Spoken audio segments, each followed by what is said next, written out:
నేను 3వ తరగతి చదువుతున్నప్పుడు నాకు ఒక భయంకరమైనటువంటి ఒక చిన్న డిసీజ్ వచ్చింది. బ్యాట్ బాల్ ఆ చెట్లలో పడేసి లేదా నా ఫ్రెండ్స్కి ఇచ్చి నేను యథావిధిగా చర్చికి వెళ్ళేవాడిని. ఆ సిస్టర్తో చర్చికి వెళ్ళేవాడిని. యేసుప్రభు అంటే ఇక మా ఇంట్లో ఒక వేరేగా ఉండేది. మన మతం కాదు, మన దేవుడు కాదు, వేరే మతస్థుడు అనేటువంటి ఒక విధానం ఉండే. నన్ను కొడితే ఇక్కడ మీకు ఒక గాయం కనిపిస్తుంది. ఇక్కడ నుంచి మొత్తం బ్లడ్ వచ్చేసి నిక్కంచెల్లి అక్కడ దాకా నేను రాకపోయినా పాస్టమ్మ గర్భఫలమ్మా గర్భంతో ఉన్నది కింద పడ్డది. నేను పరిగెత్తుకొని వచ్చి అమ్మగారు లేపు, అమ్మమ్మ ఎట్లుంది, నీకెట్లుంది ఆవిడ మెల్లగా లేచి అయ్యా పర్లేదు, ఇక ఓకే మా లైఫ్ సెటిల్ అయింది అనుకున్నాం. మేము సెటిల్ అయింది అనుకున్నప్పుడు మళ్ళీ జీరోకి వచ్చింది. ఇక నీ మీద కమ్మలు బంగారం ఉంది, పట్టీలు ఉన్నాయి, వీటన్నిటిని మనం అమ్మేద్దాం. ఇక సివిల్ ఇంజనీర్ ఆయన ముగ్గు పోసి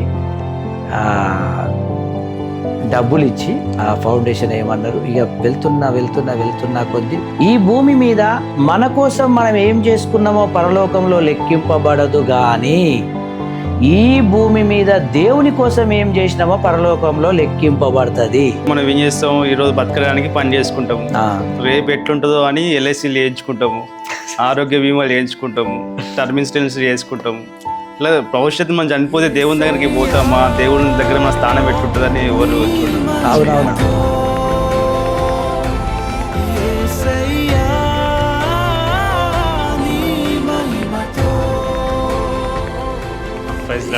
థ్యాంక్స్ అన్న, మీరు పరిచయం ఎంత బిజీ ఉన్న దగ్గరికి వచ్చినందుకు. మిమ్మల్ని మీరు పరిచయం చేసుకోండి అన్న, మీరు ఎక్కడ పరిచయం చేస్తున్నారు, మీ పేరు, మీ ఫ్యామిలీ గురించి. ముందుగా మీకు చాలా వందనాలు. మరి నన్ను ఇక్కడికి ఆహ్వానించి మరింత చక్కటి అవకాశం ఇచ్చినందుకు మా కుటుంబం తరపున మీకు వందనాలు తెలియజేస్తున్నాం. Praise the lord. నా పేరు రామకృష్ణ. నేను వాస్తవానికి సోమగూడెం పాత బస్తీ అనే ఒక గ్రామంలో మేము ఉండేవాళ్ళము.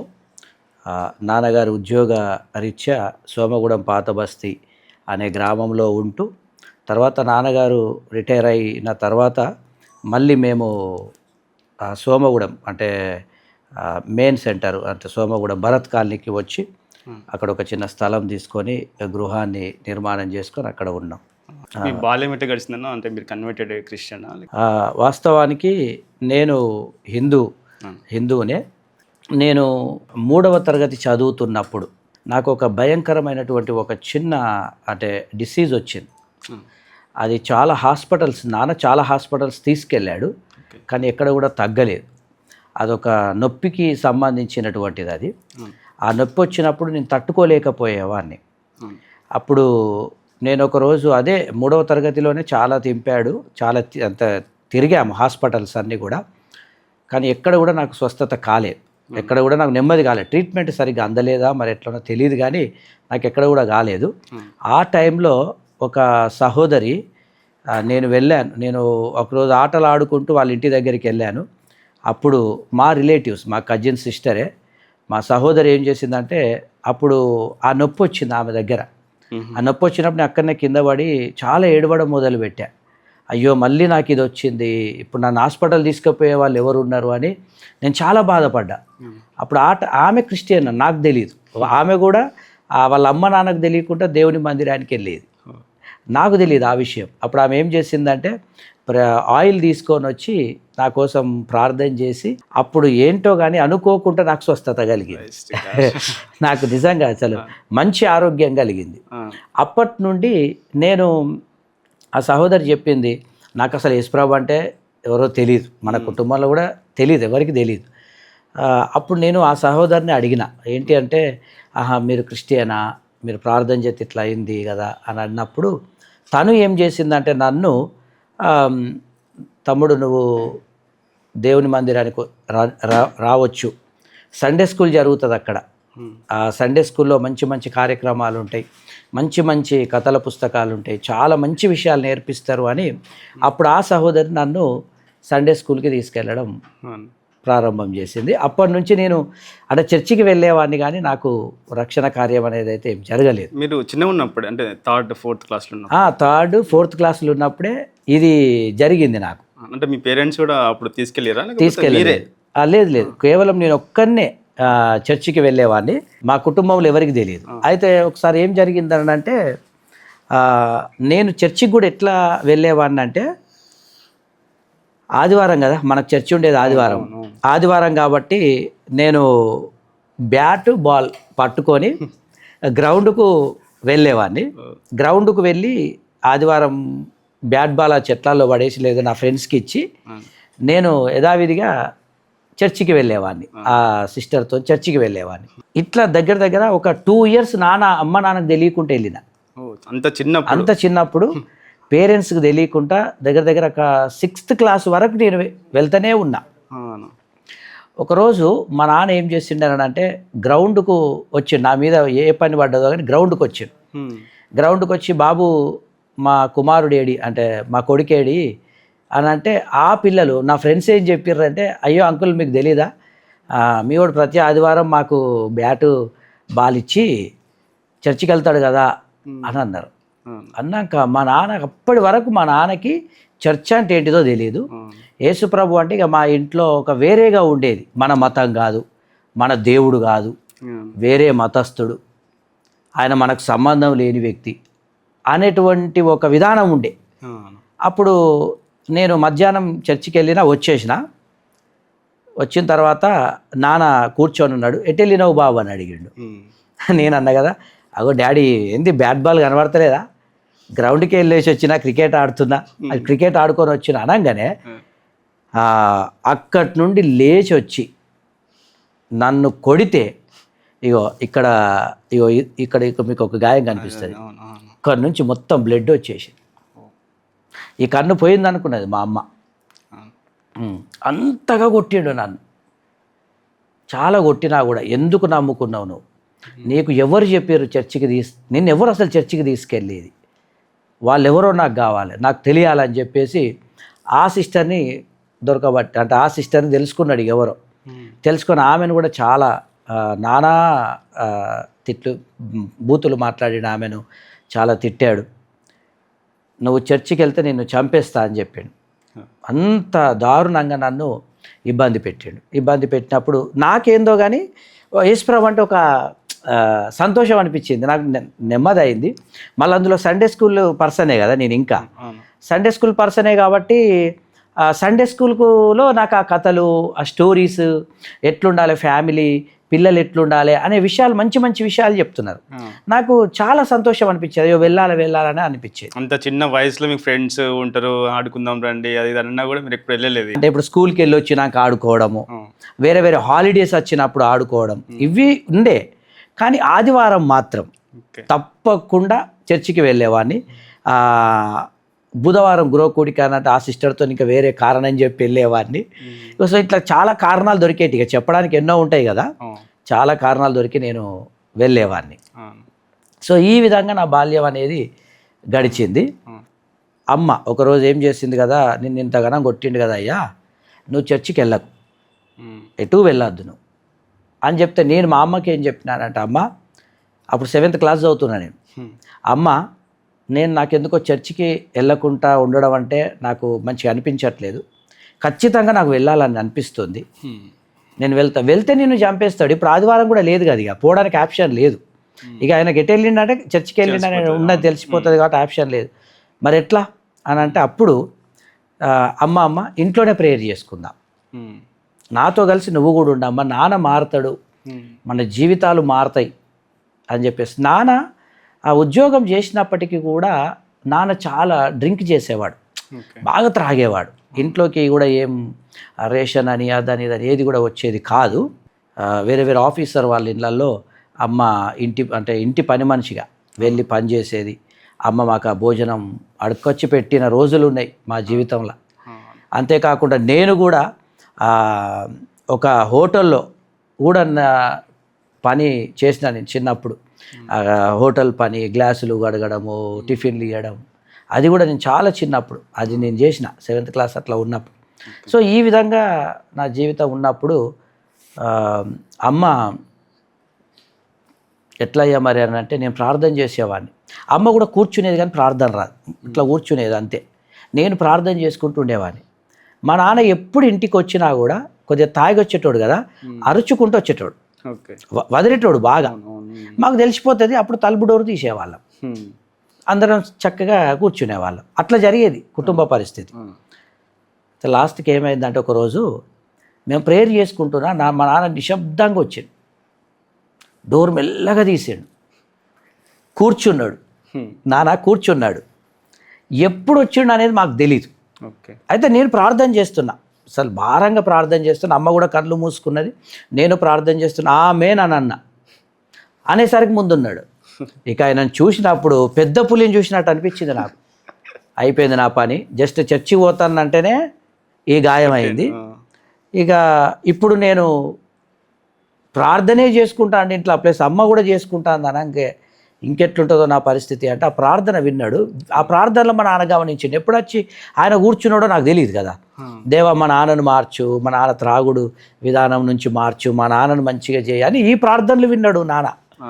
విని విని ఏమన్నాడంటే, అరే నా కోసం ఇంతగానం ప్రార్థన చేసినవేంది మీ దేవుడికి, నా కోసం ఇంతగానం ప్రార్థన చేస్తున్నవేంది బిడ్డ, నువ్వు ఒక పని చేద్దాం, నువ్వు అమ్మ వెళ్తే చర్చికి వెళ్ళండి, నేను మాత్రం రాను అని అన్నాడు. నేను అనుకున్నా, అబ్బా దేవానికి వందనాలు, ఇంతకైనా నాన్న ఒప్పుకున్నాడంటే నాకు చాలా సంతోషం అని చెప్పేసి నేను ఇక దేవుని మందిరానికి వెళ్ళడం ప్రారంభం చేసిన. సో ఈ విధంగా నా ప్రయాణం కొనసాగింది. ఎక్కడ చర్చికి వెళ్ళేవారు? రెవరెండ్ కేజే దేవదానం అయ్యగారు, దేవయ్య గారు, ఆయన మా ఆత్మీయ తండ్రి. సోమగూడెంలోనే, సోమగూడెంలో బేతనియా ఎవాంజలికల్ చర్చ్కి నేను వెళ్ళేవాడిని. సో అప్పుడు ఆ విధంగా నేను వెళ్తూ ఉండేవాడిని. నాన్నగారు కూడా మళ్ళీ నాన్నగారు నేను ఇంటర్మీడియట్ ఫస్ట్ ఇయర్లోనికి వచ్చినప్పుడు నమ్ముకున్నాడు. నేను ఇంటర్ ఫస్ట్ ఇయర్కి వచ్చిన అప్పుడు నాన్నగారు నమ్మిన, అంతవరకు నమ్మలేదు, కానీ ప్రోత్సహించేటోడు, చర్చికి అయితే వెళ్ళు అనేవాడు. నాన్న మారలేదు మళ్ళీ, నాన్న ఇప్పుడు కూడా త్రాగుడు విధానం నుంచి అయితే మారలేదు, కానీ తనైతే దేవుని మందిరానికి వెళ్ళమన్నాడు అని చెప్పి వెళ్ళేవాడిని. ఇంటర్మీడియట్ నేను ఫస్ట్ ఇయర్ చదువుతున్న టైంలో ఆయన అప్పుడు మారినాడు. అక్క మీరు అంటే క్రిస్టియన్, కన్వర్ట్ క్రిస్టియనా? నాకు 2 తమ్ముళ్ళు 2 చెల్లెళ్ళు, నేను పెద్దదాని ఇంటికి. తర్వాత నేను 5th క్లాస్ వరకు అమ్మమ్మ వాళ్ళ ఇంటికన్నా ఉండేదాన్ని. అమ్మమ్మ వాళ్ళు దేవుని నమ్ముకున్నారు ఫస్ట్ నుంచి, సిఎస్ఐ బ్యాక్గ్రౌండ్ వాళ్ళది. వాళ్ళ దగ్గరనే నేను ఉండేదాన్ని, వాళ్ళ దగ్గర పెరిగిన. తర్వాత వాళ్ళ దగ్గర నుంచి నేను వాళ్ళని చూసి చర్చికి వెళ్ళడం వాళ్ళతోటి ప్రారంభం. అమ్మ వాళ్ళు క్రిస్టియన్ కాదు కానీ కాదు, అమ్మమ్మ వాళ్ళు మాత్రం క్రిస్టియన్, మమ్మీ డాడీ వాళ్ళు కాదు. మరి ఎట్లా అంటే ఇంట్లో సపోర్ట్ చేసిండ్రా క్రిస్టియన్ దేవుని నమ్ముకుంటా? లేదన్నా, ఎందుకు అంటే నేను 7th క్లాస్ వరకు అమ్మమ్మ దగ్గర ఉండి ఎవ్రీ సండే వాళ్ళతో పాటు చర్చికి వెళ్ళేదాన్ని. ఎప్పుడైతే నాది మైండ్ మెచ్యూర్ అయిందో తర్వాత ఫ్యామిలీ మెంబర్స్ అందరూ హిందూస్ కదా, అంటే క్రిస్టియన్స్ కాదు, అమ్మమ్మ దగ్గరికి వెళ్ళి మీరు ఒక్కరే అక్కడ ఉండి నేను చదువుకునేదాన్ని. వాళ్ళ దగ్గరనే ఉండి నేను స్కూల్కి వెళ్ళేదాన్ని వాళ్ళతో. మా పిన్ని ఉండేది, మా పిన్ని నేను ఇద్దరం సేమ్ క్లాస్, తనతో పాటు వెళ్ళేదాన్ని. ఇక సరే మంచిదని చెప్పేసి డాడీ కూడా పడగొట్టి, డాడీ కూడా వెళ్ళు అని అన్నవారు, స్కూల్కి వెళ్ళమన్నవారు. ఇక చర్చికి అది అంటే ఇంకేం తెలియదు వాళ్ళకి. ఇక తర్వాత నేను 7th క్లాస్కి వచ్చేసరికి నేను సేమ్ సండే నాకు క్లాస్ ఉంది, నాకు స్పెషల్ క్లాస్ ఉందని చెప్పేసి నేను బైబిల్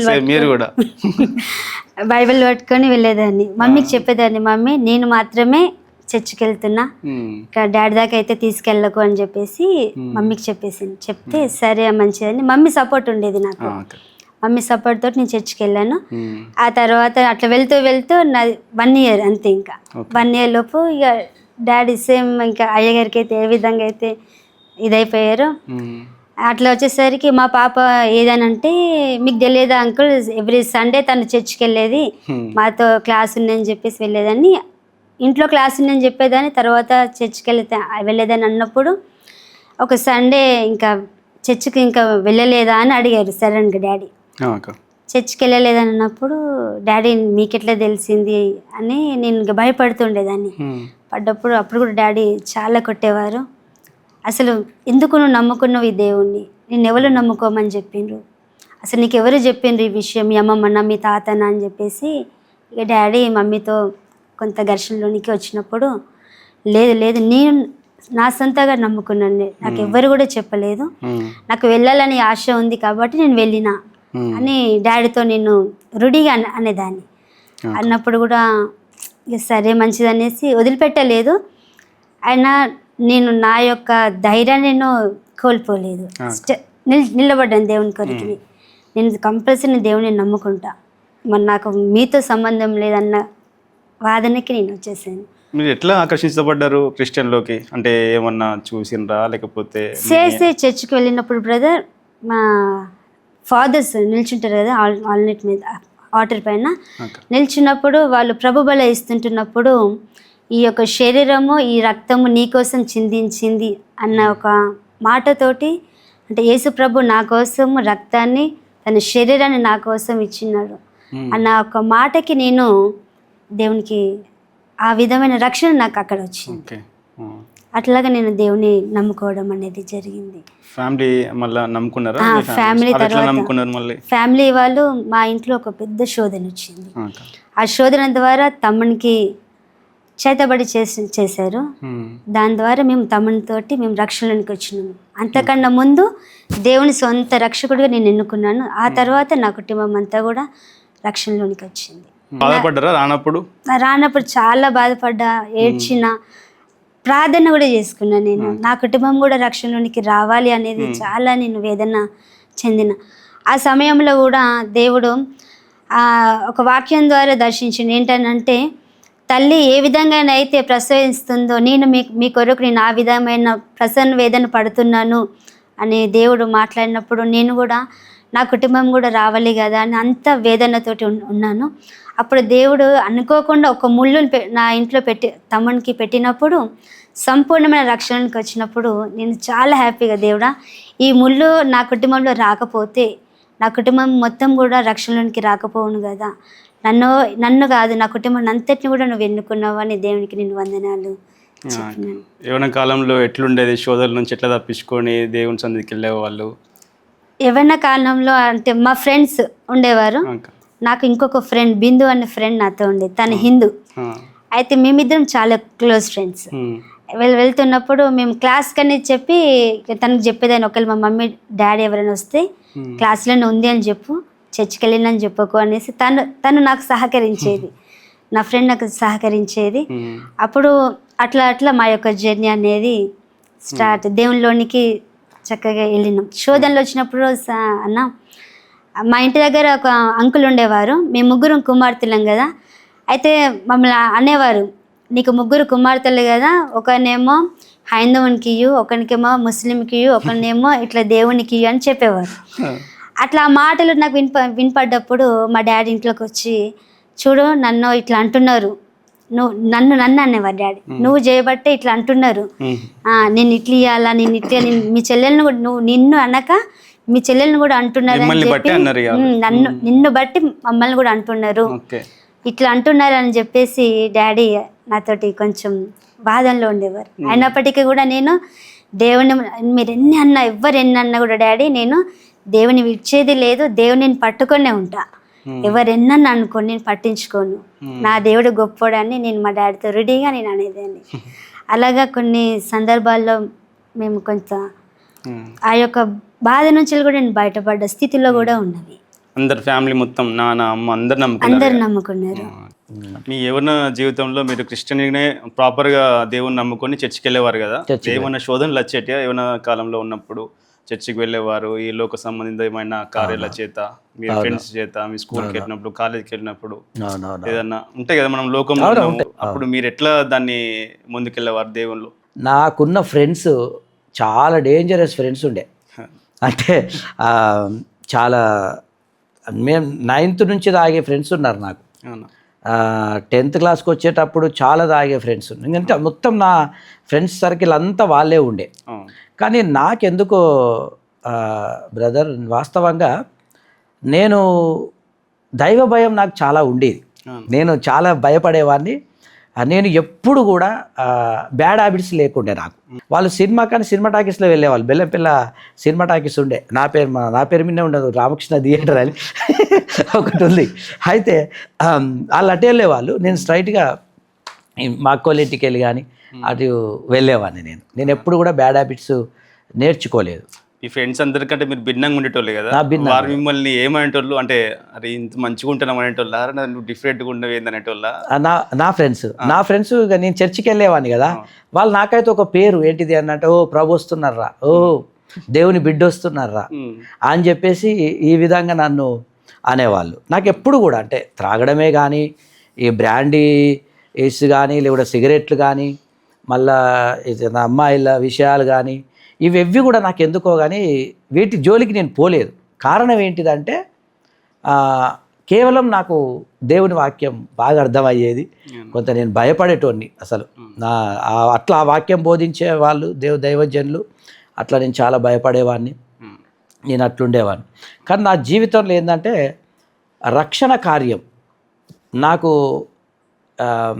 నేను రక్షణ కార్యం మాత్రం నాకు ఇంటర్మీడియట్ ఫస్ట్ ఇయర్లో నాకు రక్షణ కార్యం అనేది పాస్టర్ గారు యోహాను సువార్త 3వ అధ్యాయం 16వ వచనం, దేవుడిలో నాకు అది సరిగ్గా వినేవాడిని కాదు ఆ వాక్యము, కానీ అప్పుడు నాకు ఆయన దేవుడు లోకాన్ని ఎంతో ప్రేమించానని కొన్ని అంశాల మీద చెప్పిండు ఆయన.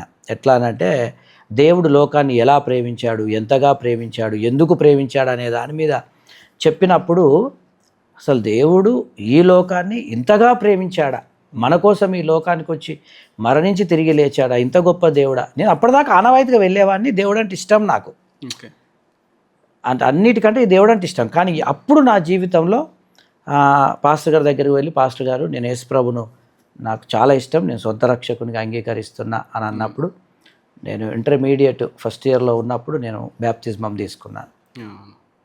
మీరు అంటే ఇక్కడ చిన్నప్పుడు జస్ట్ నాకు రక్షణ అంటే దేవుడు నన్ను బాగా చేసింది కాబట్టి నమ్ముకున్నా అన్నారు. తర్వాత నేను దేవుని వాక్యాన్ని చదువుకున్న తర్వాత తెలుసుకున్నారు. మామూలుగా అందరూ అంటే కొంచెం పెద్ద వయసు ఉన్న వాళ్ళు, కొంచెం బైబుల్ చదవరాని వాళ్ళు కూడా అంటే సబ్జెక్ట్ గురించి తెలుసుకోకపోవచ్చు. అందరూ బైబుల్ సబ్జెక్ట్ తెలియకపోయినా కూడా అదే స్థానం ఉంటుందా, లేకపోతే జస్ట్ మన దేవుడు మన పట్ల మిరాకిల్ చేస్తాడు నమ్ముకుంటాము, వృద్ధులు కానీ వాళ్ళు కానీ అలా బైబుల్ చదివే స్కోప్ ఉండదు, చదవకపోవచ్చు, సబ్జెక్ట్ తెలుసుకోవచ్చు, బలంగా నమ్ముతారు. వాళ్ళకి వీళ్ళకి సమానమైన స్థానమే ఉంటుందా? ఆ సమానమైన స్థానమే ఉంటుంది. ఇప్పుడు వీళ్ళు తెలుసుకొని అన్ని చేస్తున్నారు, కానీ వాళ్ళు తెలియకుండానే ప్రభు దగ్గరికి వస్తున్నారు కదా వాళ్ళు. ఇప్పుడు నేనున్నానన్నా, నాకు అసలు ఏంటిది అనేది తెలియదు, యేసుప్రభు ఎవరు ఏంటి అనేది తెలియదు. నాకు చిన్నప్పుడు ఏం తెలియదు. వాస్తవంగా చెప్పాలంటే ఆ టైంలో, ఇప్పుడు ఆ టైంలో దేవుడు నాకు ఒక అద్భుతమైన కార్యం చేసిండు నా జీవితంలో. నేను అట్లా తెలుసుకున్నాను. నేను ఆ కార్యం జరగకుండా నాకు తెలిసేదేనా, నాకు తెలిసేది కాదు, నేను నమ్మేవాడిని కూడా కాదు. ఒక వాస్తవంగా చెప్పాలంటే నేను ఇప్పటికీ కూడా ఎట్లుండేటోనో కూడా, ఏమయ్యేదో నా జీవితం కూడా తెలియదు. కానీ ఆ కార్యం జరగడం, తద్వారా నేను మందిరానికి వెళ్ళడం, తద్వారా నేను సత్యాన్ని తెలుసుకోవడం అనేది నా జీవితంలో జరిగింది. అట్లనే ఇప్పుడు నా కుటుంబంలో అందరూ ప్రత్యేకంగా బైబిల్ చదివే గొప్పోళ్ళు కాలే. ప్రతి ఒక్కరి దగ్గరికి వెళ్ళినప్పుడు వాళ్ళకు ఉన్నటువంటి పరిస్థితులు యేసుప్రభు దగ్గరికి వచ్చినప్పుడు వాళ్ళు విడుదల పొందుకున్నారు. అంటే సత్యం చదివి గ్రహించి తెలుసుకోవడం ఎంత మంచిదో, అదే విధంగా మనము ఏదైనా స్వస్థత కొరకు కానీ దేని కొరకైనా ప్రభు దగ్గరికి వచ్చినప్పుడు కూడా దేవుడు కార్యం చేస్తాడు. వాళ్ళను కూడా ప్రభు దగ్గరికి వాళ్ళంతా ఈక్వలే అవుతారు, సమానమే అవుతారు. మీరు చర్చిలో ఎట్లుండేది అన్న? మీరు బిలీవర్ ఉన్నప్పుడు చర్చికి ఎట్లా వెళ్ళేవారు, క్రమశిక్షణ మీరు ఎట్లుండేది? నేను రెగ్యులర్గా చర్చికి వెళ్ళేవాడిని. నేను చర్చ్ అసలు తప్పించేవాడిని కాదు. చర్చికి నేను వెళ్ళేటప్పుడు ఎవ్వరు కూడా వచ్చేవాళ్ళు కాదు. నేను అంత ముందే వెళ్ళేవాడిని.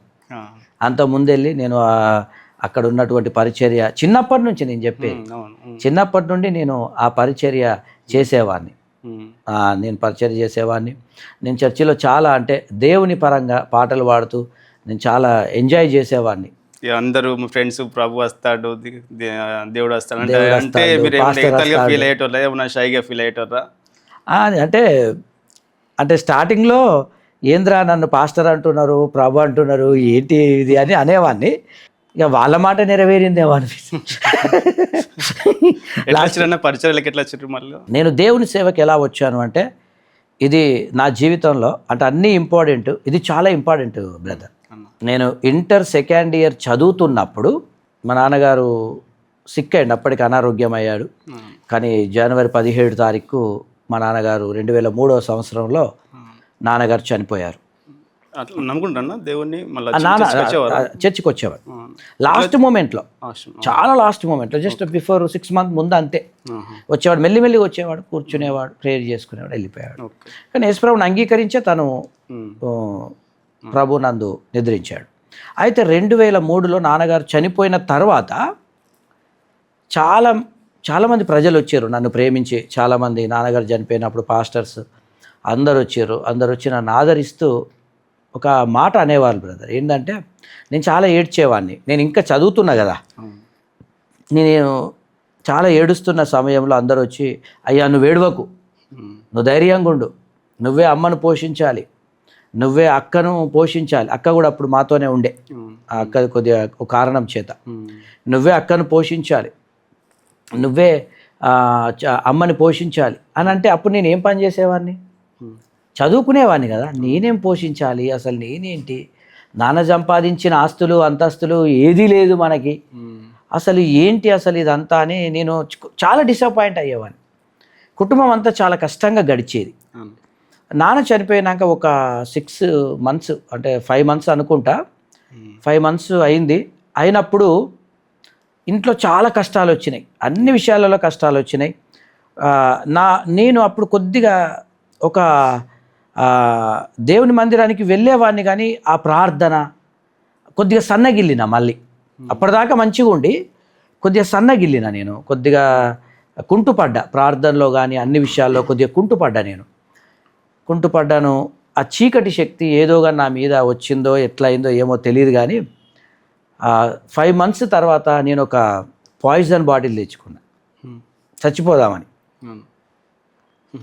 పాయిజన్ బాటిల్ తెచ్చుకొని నేను ఇట్లా పెట్టుకున్నా. నేను బెడ్రూమ్లోకి వెళ్ళిపోయినా, ఆ రూమ్లో పడుకొని పాయిజన్ బాటిల్ పెట్టుకున్నా. రాత్రి 12 అవుతుంది. మెల్లగా తలుపు తీసి అమ్మ దగ్గరికి వెళ్ళిన.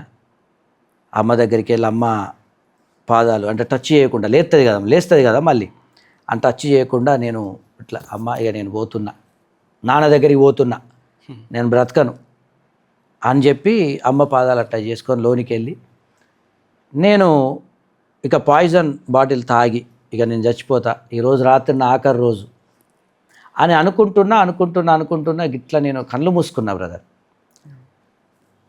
ఒక 50 లైట్లు 100 లైట్లు డూమ్ లైట్లు పెడితే ఎంత వెలుగు వస్తుందో నా ఇంట్లోకి అంత వెలుగు వచ్చింది. కళ్ళు ఇట్లనే మూసుకున్నా. కళ్ళు తెరవాలని ఆశ ఉన్నది, కానీ తెరిస్తే ఏడ కళ్ళు పోతాయో, ఇంత లైటింగు. వామ్మో, నాకు కళ్ళు తెరవడానికి భయం అవుతుంది నాకు. ఇట్లా ఆ వెలుగులో ఒక స్వరం వినబడుతుంది.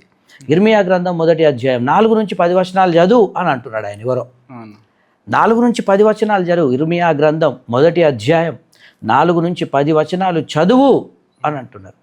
అయ్యా నేను చదువుతా, కానీ ఈ వెలుగు తీసేయి, కళ్ళు పోయేటట్టున్నాయి, ఈ వెలుగు తీసేయి, చదువు నువ్వు తీసి అని ఆయన అంటున్నాడు. నేను చదువుతాను, కళ్ళు తెరిచేసరికి వెలుగు లేదు, ఏది లేదు. అప్పుడు నాకు అప్పటికే నేను కొద్దిగా మందిరానికి వెళ్ళేవాడిని అని చెప్పినా కదా, కొంత బైబిల్ మీద నాకు అవగాహన ఉన్నది. అరే ఇర్మియా గ్రంథం 1వ అధ్యాయం 4 నుంచి 10 అన్నారు, ఏముంది అందులో అసలు అని తీసి నేను చదివితే ఏముంది అంటే, నీవు గర్భంలో రూపింపబడక మునిపే నేను నిన్ను ఎరిగి తిని, నువ్వు గర్భం నుంచి బయలుపడక మునిపే నేను నిన్ను ప్రతిష్ఠించి తిని, నిన్ను అనేక జనములకు ప్రవక్తగా నియమించి తిని అనే వాక్యం వచ్చింది. వెంటనే అయ్యగారి దగ్గరికి వెళ్ళిన, పాస్టర్ గారి దగ్గరికి వెళ్ళి అయ్యగారు నాకు ఈ వాక్యం వచ్చింది, మరి దీని అర్థం ఏంది అసలు అంటే, నేను చర్చికి వెళ్ళే కానీ ఇంత అర్థాలు తెలియదు, ఈ అర్థం ఏంది అని అంటే, అయ్యగారు ఏమన్నారంటే, పాస్టర్ గారు ఏమన్నారంటే, బాబు దేవుడు నిన్ను సేవకు పిలిచిండు అయ్యా, దేవుడు నిన్ను సేవకు పిలిచిండు, పరిచర్యకు పిలిచిండు అని. అప్పటి నుండి నేను అయ్యగారితో ఇక పరిచర్యలో తనతో సహకరించేవాడిని.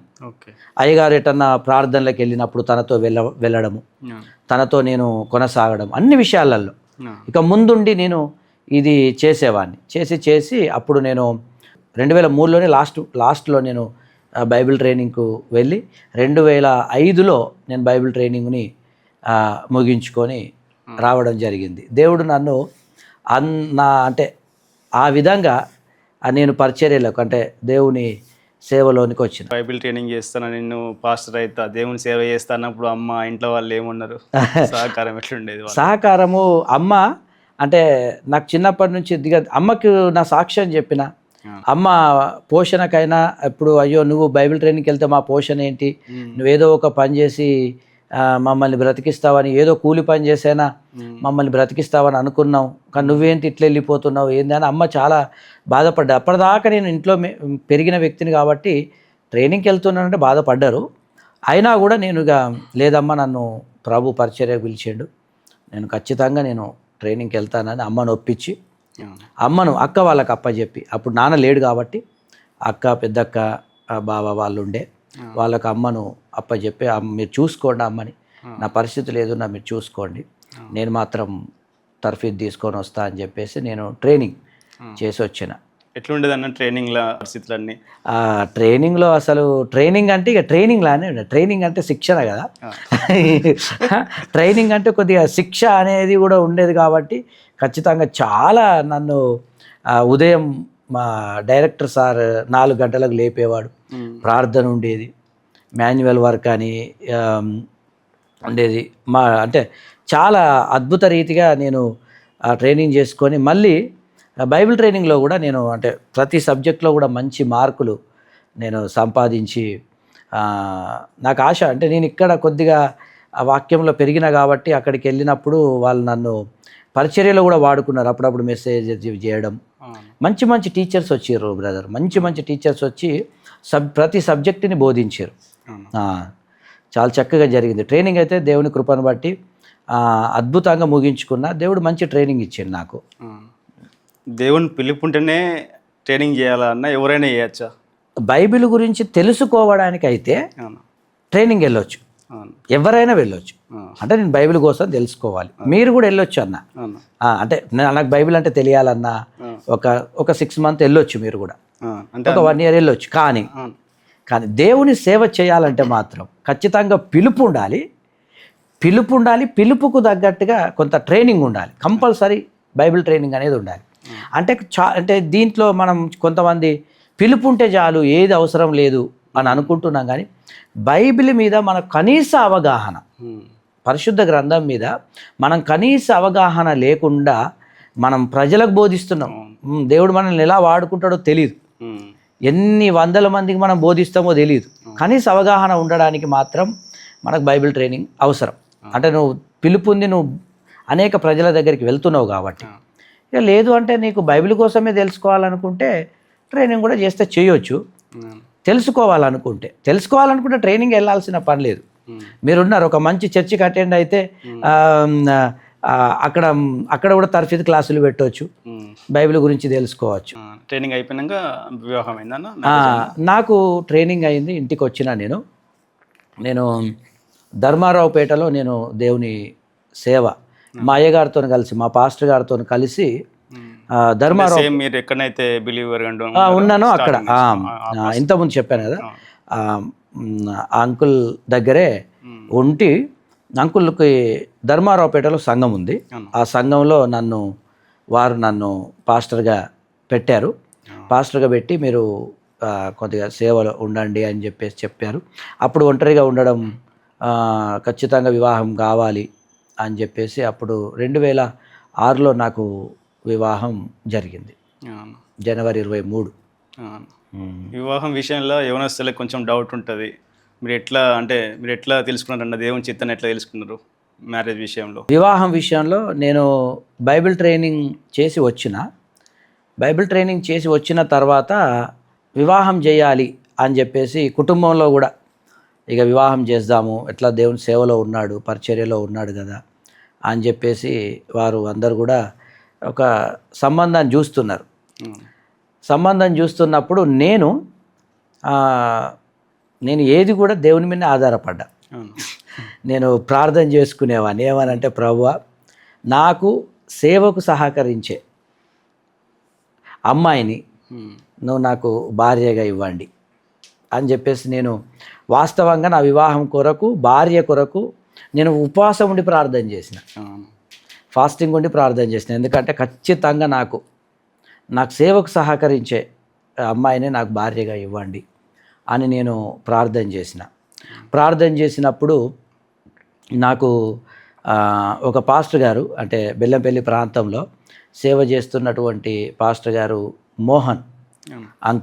మోహన్ పాస్టర్ అంకుల్ ఏం చేశారనంటే, నేను ప్రార్థన చేసుకొని అయ్యా కుటుంబీకులు అందరూ చూస్తే ఏదో అమ్మాయిని చూస్తారు, కానీ నువ్వు నాకు ఒక మంచి అమ్మాయిని, సేవలో సహకరించే అమ్మాయిని చూపించు ప్రభువా అని ప్రార్థన చేసుకున్న తర్వాత మోహన్ అంకుల్ మా ఇంటికి వచ్చారు.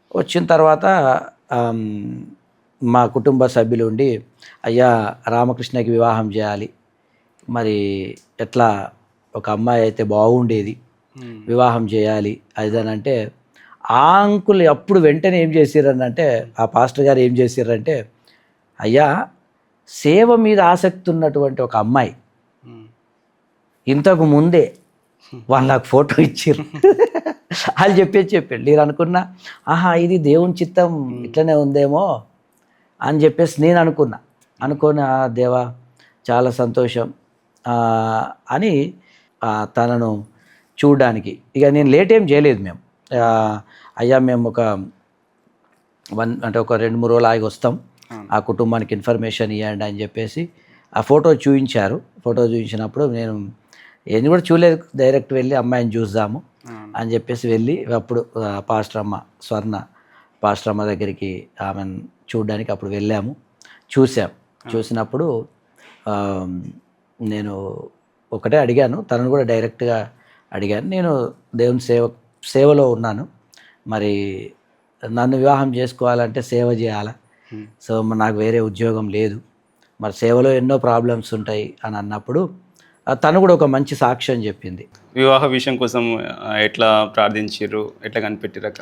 వివాహం కొరకు చెప్పాలని అంటే అది చాలా సంతోషం నాకు. అంటే ఈరోజు చెప్పడం అనేది కూడా అప్పుడప్పుడు నా భర్తతో కూడా నేను పంచుకునేదాన్ని. ఎలాగనంటే సంతోషపడ్డాడు, మీ ఫేస్ తెలిసిపోతా. ఎందుకనంటే అన్న, నేను మందిర పరిచర్య అంటే నాకు చాలా ఇష్టం. ఎవరు ముందు వచ్చి రాకున్నా కూడా నా ప్రిఫరెన్స్ అనేది అక్కడ కంపల్సరీ ఉంటుంది. వెళ్ళాలి దేవుని మందిరానికి, నేను ఫస్ట్ ఉండాలి, అక్కడ ఉండి దేవుని పరిచర్య నేను చేయాలి. అది నా చేయడం అని నా ధన్యత, నా భాగ్యము. రాకపోతే ఎంత బాధపడేదాన్ని అంటే, అబ్బా ఈ వారం నాకు రాలేదు పరిచర్య అని అంత నేను బాధపడేదాన్ని, అంత ఏడ్చేదాన్ని కూడా, దేవుని యొక్క పరిచర్య రాలేదు అని సమయం. అయితే మోహన్ అంకుల్ చర్చి దగ్గరికి వెళ్ళినప్పుడు వాళ్ళది గుడిసె ఉండి, అప్పుడు ఆ సమయంలో వాళ్ళ గుడిసె దగ్గర ఏం చేసి పెండ తీసుకొచ్చి అలికేదాన్ని మొత్తం ఆ గుడిసె అంతా కూడా. అప్పుడు అంకుల్ అనేవారు, నాకు నిక్ నేమ్ చిట్టి అని ఉండేది, నన్ను చిట్టి అని ముద్దుగా పిలిచేవారు అంకుల్, ఇప్పుడు స్వర్ణ. అయితే చిట్టి, నీకు దేవుని పరిచర్య అంటే చాలా ఇష్టం కదా అంటే, అవును అంకుల్, నాకు పరిచర్య అంటే చాలా ఇష్టం, నాకు దేవుని పని చేయడంలో చాలా ఇష్టపడతాను నేను, అది రాకపోతే బాధపడతా, చేయడంలో ఎంత ఇష్టమో రాకపోతే అంత బాధపడతా అంకుల్ అని చెప్పేసి ప్రతిరోజు కూడా ఆ యొక్క మందిరాన్ని అలకడము, మంచి నీట్గా పెట్టుకొని కొంచెం సేపు ప్రార్థన చేసుకొని మళ్ళీ ఇంటికి రావడము, తర్వాత నా యొక్క స్కూల్కి వెళ్ళడం అనేది నేను చేసుకుంటాను. మళ్ళీ ఈవినింగ్ కాగానే మళ్ళీ వెళ్ళి మళ్ళీ నీట్గా చేసుకుని ఉండేదాన్ని. ఆ తర్వాత ఇక అంకుల్ ఎప్పుడైతే ఇదైపోయారో, మీరు అంత హ్యాపీగా నేను మందిరం పని ఇట్లా చేసిన అట్లా చేసిన అంటారు కదా, అంత బలంగా ఎట్లా మీరు పని చేయగలిగారు, దేవుని అట్లా ఎట్లా ఉండగలిగారు? ఏదైనా బలమైన కారణాలు ఎట్లా? ఇక బలమైన కారణం నా దేవుడే, నాకు అప్పుడు ఇచ్చిన స్టెమినా దేవుడే. అంతే. ఇక ఎవరిని కూడా అంటే ఎవరు ఎన్ని అన్నా కూడా నిన్ను పట్టించుకునేదాన్ని కాదు. అంటే అనుకో, నీవు నాకు బాధ లేదనేసి నా దేవుడు అంతే. ఇంకా అక్కడ ఇంకొక వ్యక్తిని నేను ఏమాత్రం కూడా ఊహించుకోలేదు. ఆ ప్లేస్లో నా తల్లిదండ్రులను కూడా నేను కేర్ చేయలేదు, నన్ను ఎవరు అన్నా కూడా నేను కేర్ చేయలేదు బ్రదర్. నా దేవుని నేను ఎదురుగా ఉంచుకొని నేను నా పనికి వెళ్ళడం జరిగింది.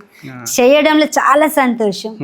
ఆ తర్వాత సుదర్శన్ అంకుల్ చర్చికి వెళ్ళినప్పుడు కూడా నేను చాలా హ్యాపీగా మార్నింగ్ ఇంక్లైన్ నుంచి వెళ్ళి గంగారం నగర్ దాకా నేను నడుచుకుంటూ వెళ్ళిన ఆ పరిచర్య నిమిత్తమై అట్లా వెళ్ళడం జరిగింది. వెళ్తున్నప్పుడు కూడా అంకుల్ చెప్పేవారు, నువ్వు చాలా శ్రద్ధ చూపిస్తున్నావు మందిర్ యొక్క పరిచర్య కొరకు, నీకు దేవుడు చాలా మంచి సేవకుని నీకు ఇస్తాడమ్మా భర్తగా అన్నప్పుడు ఆ నోటి ఒక దీవెనలు ఈ విధంగా నాకు సేవకుడిగా దాసుడు సేవకునిగా నేను పొంది ఉన్నాను. చాలా సంతోషపడ్డాను. ఎట్లా అనంటే నేను మందిరంకి వెళ్తున్నప్పుడు మా తాత నన్ను ఎగతాళి చేసేవాడు. అగో చూడు ఇంకా పుణ్యశ్రీ వస్తుంది అని నాకు ఒక పేరు కూడా వారు పెట్టి ఉన్నారు. కనిపెట్టిరా వివాహం కోసం ప్రార్థన చేసేవారు? కనిపెట్టినన్న.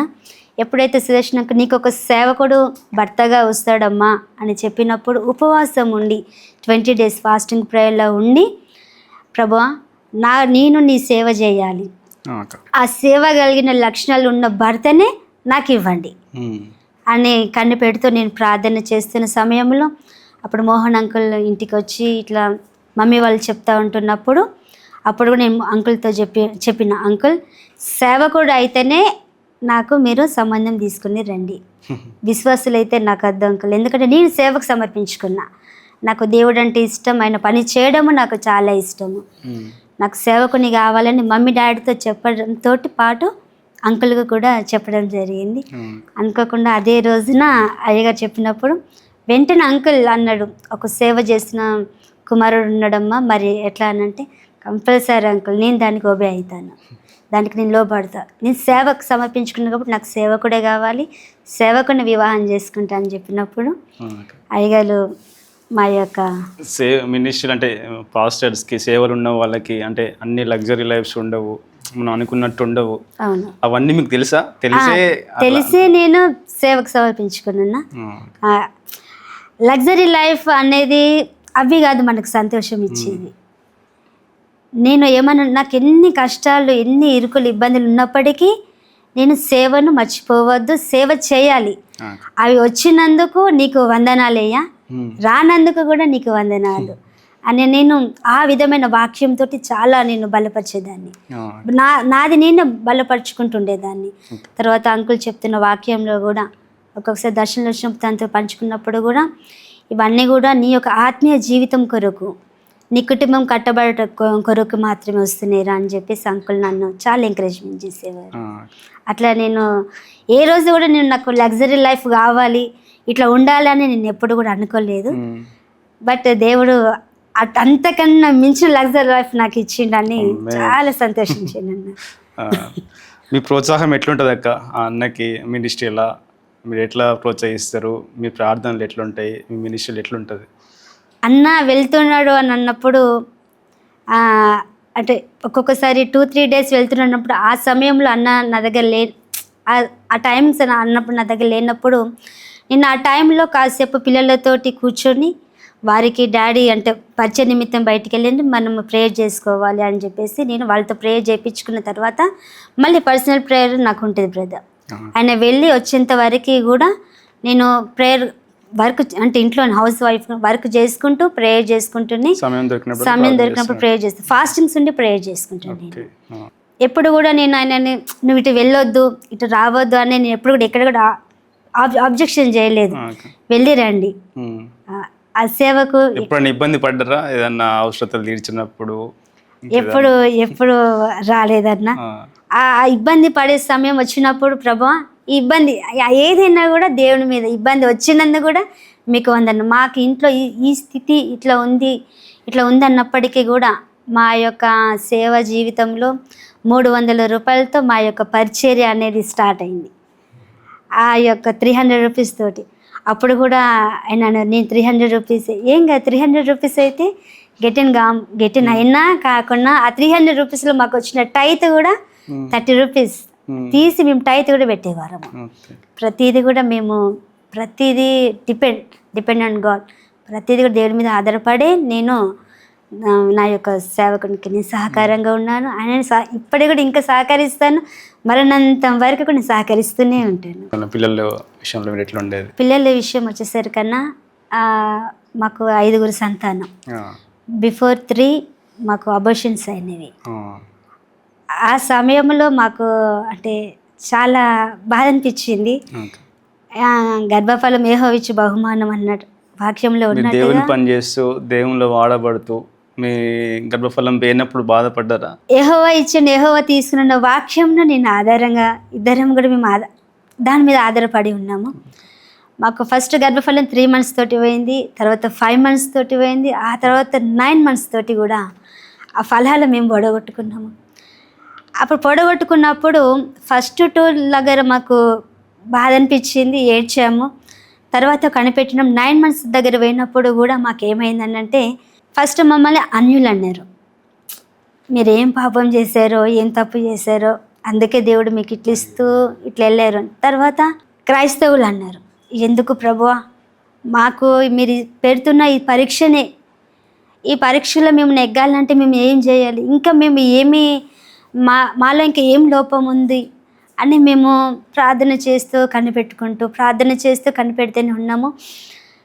2009 సంవత్సరంలో బాబు మాకు దేవుడు బాబుని ఇచ్చిండు. 25th December రోజున, క్రిస్మస్ రోజున బాబు మాకు దేవుడు కుమారుని ఇచ్చిండు. చాలా సంతోషమైంది. ఇందుకే కావచ్చు ప్రభువా, అప్పుడు దేవుడు మాకు ఒక వాక్యాన్ని యెషయా గ్రంథం నుంచి ఇచ్చిన్నాడు. ఆ యొక్క వాక్యాన్ని మేము ఆధారం చేసుకొని ప్రార్థిస్తుంటున్న సమయంలో దేవుడు చక్కటి కుమారుని మాకు ఇచ్చిండన్న. సో పిల్లల విషయంలో మేము హ్యాపీగానే ఫీల్ అయినాం. ఇంకా ఇచ్చింది మీరే, తీసుకుంది మీరే, ఇప్పుడు సాక్షిగా కూడా మా బాబును నిలబెట్టుకుంది కూడా మీరే ప్రభు అని చెప్పి మేము చాలా హ్యాపీగా ఫీల్ అయినాం. వివాహం అయినాక తొలి దినాల్లో సేవ పరిచర్యలో మీ అనుభవాలు ఎట్లుండేటి అన్నతోనే ఉన్నప్పుడు? అన్న ఇక స్టార్టింగ్ పరిచర్య వెళ్తున్నప్పుడు కొంత బాధ అనిపించేది. ఏంటంటే ఇప్పుడే కదా మనకి వివాహం అయింది ఇంకా అన్న ఫీల్ ఉన్నాయి. తర్వాత మళ్ళీ మైండ్ అంతా కూడా నేను డైవర్ట్ చేసేసుకొని కాదు ఇది దేవుని యొక్క పరిచర్య నిమిత్తము, అందుకే ఇంకా మీరు వెళ్ళాలి, ఇంకా మీరు ముందుకు వెళ్ళాలి, పరిచర్య నిమిత్తం వెళ్ళాలి అని చెప్పేసి మళ్ళీ నాది నేను ఇంకా ఇది చేసేసుకొని ఆయన ఎంకరేజ్ చేసేదాన్ని. భార్య భర్తలు అన్నప్పుడు చిన్న చిన్న గొడవలు వస్తూనే ఉంటాయి. అంటే అందరు చూస్తారు కాబట్టి అడుగుతున్నా. మీకు కూడా ఏమైనా చిన్న చిన్న గొడవలు వచ్చి ఉంటాయి కామన్గా. మీరు అప్పుడు ఎట్లుండే వాళ్ళు, మీరు ఎట్లా వచ్చినప్పటికీ వాళ్ళకి అర్థమవుతుంది కదా. వచ్చినప్పటికీ కూడా మా యొక్క మామూలుగా సంభాషణ ఒక 1/2 hour మాత్రమే. అదంతా డేస్ కాదు, మంత్స్ కాదు, ఇయర్స్ కాదు, జస్ట్ 1/2 hour మాత్రమే. అది అందులో నాది తప్పున్నా, అయ్యగది తప్పున్నా నన్ను నేను తగ్గించుకొని నన్ను క్షమించండి అని చెప్పేసి నేను మా అయ్యగారిని అడగడం జరుగుతుంది. చిన్న డిస్టర్బెన్స్ అవుతాయి బ్రదర్, ప్రతి ఫ్యామిలీస్లలో ఉంటుంది. కానీ అది మేము వాక్యము మాకు తెలుసు కాబట్టి, ఆ దాంట్లో ఉన్న ఆ యొక్క అర్థం మాకు తెలుసు కాబట్టి మాది మేము ఇద్దరం కలిసి ప్రార్థన చేసుకొని ఒకరినొకరం తగ్గించుకొని క్షమాపణ కలిగి మేము ఉన్నాము కాబట్టి మా యొక్క కుటుంబ జీవితంలో మా యొక్క వివాహ జీవితంలో కూడా మేము ముందుకు కొనసాగడం జరిగింది. ఇప్పుడు వివాహం చేసుకునే యవనస్తులు ఏ విధంగా కనిపెట్టాలి వాళ్ళ వివాహం కోసం, వాళ్ళకి చెప్పండి మీరు. చాలామంది యవనస్తులు దేవుని మీద ఆధారపడకుండా కొన్నిసార్లు సొంత నిర్ణయాలు తీసుకుంటున్నారు. సొంత నిర్ణయాలు తీసుకొని కొన్నిసార్లు ఫెయిల్ అవుతున్నారు. అంటే నేను చెప్పాలంటే ఒక 90% ఫెయిల్ అవుతున్నారు బ్రదర్. కొంతమంది ఇది అవుతున్నారు, పాస్ సరే వాళ్ళ కుటుంబానికి అట్టుకుంటున్నారు. చాలా సంతోషం. నేను యవనస్తులకు ఏం చెప్పాలనుకున్నా అంటే దేవుని మీద ఆధారపడి ప్రార్థన చేసుకొని దేవుడు మాకు ఒక కుటుంబాన్ని, మాకు ఒక సంబంధాన్ని, అంటే సొంత నిర్ణయాలు చేయడంలో కొద్దిగా విఫలమవుతాం. నేను ఒక ఎగ్జాంపుల్ చెప్పాలని అనుకుంటున్నా, అది వాక్యంలో నుంచే. అంటే నేను ఒక ప్రసంగం చెప్పడానికి ఒక దగ్గరికి వెళ్ళిన యవనస్తుల మీటింగ్లో వెళ్ళినప్పుడు అంటే సాఫ్ట్వేర్ ఉద్యోగం చేసుకునే ఒక అమ్మాయి, ఒక చెల్లె నన్ను ఒక ప్రశ్న అడిగింది. ఆ రోజు నేను దేవుని ప్రేమ అనే దాని మీద వాక్యం చెప్పినప్పుడు ఆ చెల్లి ఏం చేసిందంటే, ఆ చెల్లి నన్ను ఒక ప్రశ్న అడిగింది. ఏమడిగిందంటే, ఉద్యోగం చేసుకుంటుంది సాఫ్ట్వేర్. ఆ చెల్లి ఏమడిగిందంటే, అన్న ప్రేమించి పెళ్లి చేసుకోవడం తప్ప అని చెప్పేసి అడిగింది. నేను అన్నాను, అమ్మా నువ్వేం చదువుతున్నావు అని నేను అడిగితే, అన్న నేను ఉద్యోగం చేసుకుంటున్నా, నేను సాఫ్ట్వేర్ కంపెనీలో అని చెప్పినప్పుడు, సరే అమ్మ వెరీ గుడ్. అమ్మ నువ్వు ఇంటర్మీడియట్ పాస్ అయినప్పుడు మీ అమ్మ సంతోషపడ్డదా బాధపడ్డదా అంటే సంతోషపడ్డది. నువ్వు డిగ్రీ పాస్ అయినప్పుడు మీ అమ్మ సంతోషపడ్డదా బాధపడ్డదా అంటే సంతోషపడ్డది. నీవు ఉద్యోగం వచ్చిందమ్మా అని చెప్తే మీ అమ్మ సంతోషపడ్డదా బాధపడ్డదా అంటే సంతోషపడ్డది. మరి అమ్మ, నేను ఒక వ్యక్తిని ప్రేమించిన అమ్మ, నేను పెళ్లి చేసుకుంటా అమ్మ మీ నిర్ణయం లేకుండా అని అంటే మీ అమ్మ సంతోషపడుతుందా బాధపడుతుందా అన్నప్పుడు కొద్దిగా టెన్షన్ పడ్డదా అంటే కొద్దిగా బాధపడుతుంది. ఎందుకు బాధపడుతుంది? మరి ఇన్ని విషయాలలో సంతోషపడ్డ అమ్మ అప్పుడే ఎందుకు బాధపడుతుందమ్మా? ఎందుకు బాధపడ్డది అంటే మా కూతురికి ఏం కావాలో మేము ఇచ్చినాం, ఏ చదువు కావాలనో ఇచ్చినాం, ఏ బట్టలు కావాలో ఇచ్చినాం, ఏ స్థాయి కావాలనో మేము ఇచ్చినాం. ప్రతిదీ కూడా మా కూతురికి అన్నీ కూడా ఇచ్చుకుంటూ వచ్చినాం. ఆమె మంచి ఇంజనీర్ అయింది, ఒక మంచి ఉద్యోగం అన్నీ ఇచ్చుకుంటూ వచ్చినాం. అదేవిధంగా మీ అమ్మ ఇన్ని ఇచ్చిర్రు మీ అమ్మ వాళ్ళు. మరి ఆ ఒక్క విషయం చెప్పంగానే మీ అమ్మ బాధపడుతుంది. నేనేమంటున్నా అంటే అమ్మ, ఇప్పుడు మీ అమ్మ ఇన్ని ఇచ్చింది కదా, ఆ విషయంలో ఒక విషయంలో బాధపడ్డది కదా. అన్నీ ఇచ్చిన మీ అమ్మ ఎందుకంటే అయ్యో నా బిడ్డకి ఒక మంచి సంబంధం తీసుకొని వచ్చి మీ అమ్మ తాగుబోతోని ఇవ్వాలనుకుంటుందా నీకు? అయ్యో పోనీ తిరుగుబోతు వ్యక్తిని నీకు భర్తకు ఇవ్వాలనుకుంటుందా? లేదు. నిన్ను పోషించకుండా ఏం చేయకుండా ఇంట్లో ఉండేటువంటి భర్త నీకు ఇవ్వాలనుకుంటుందా?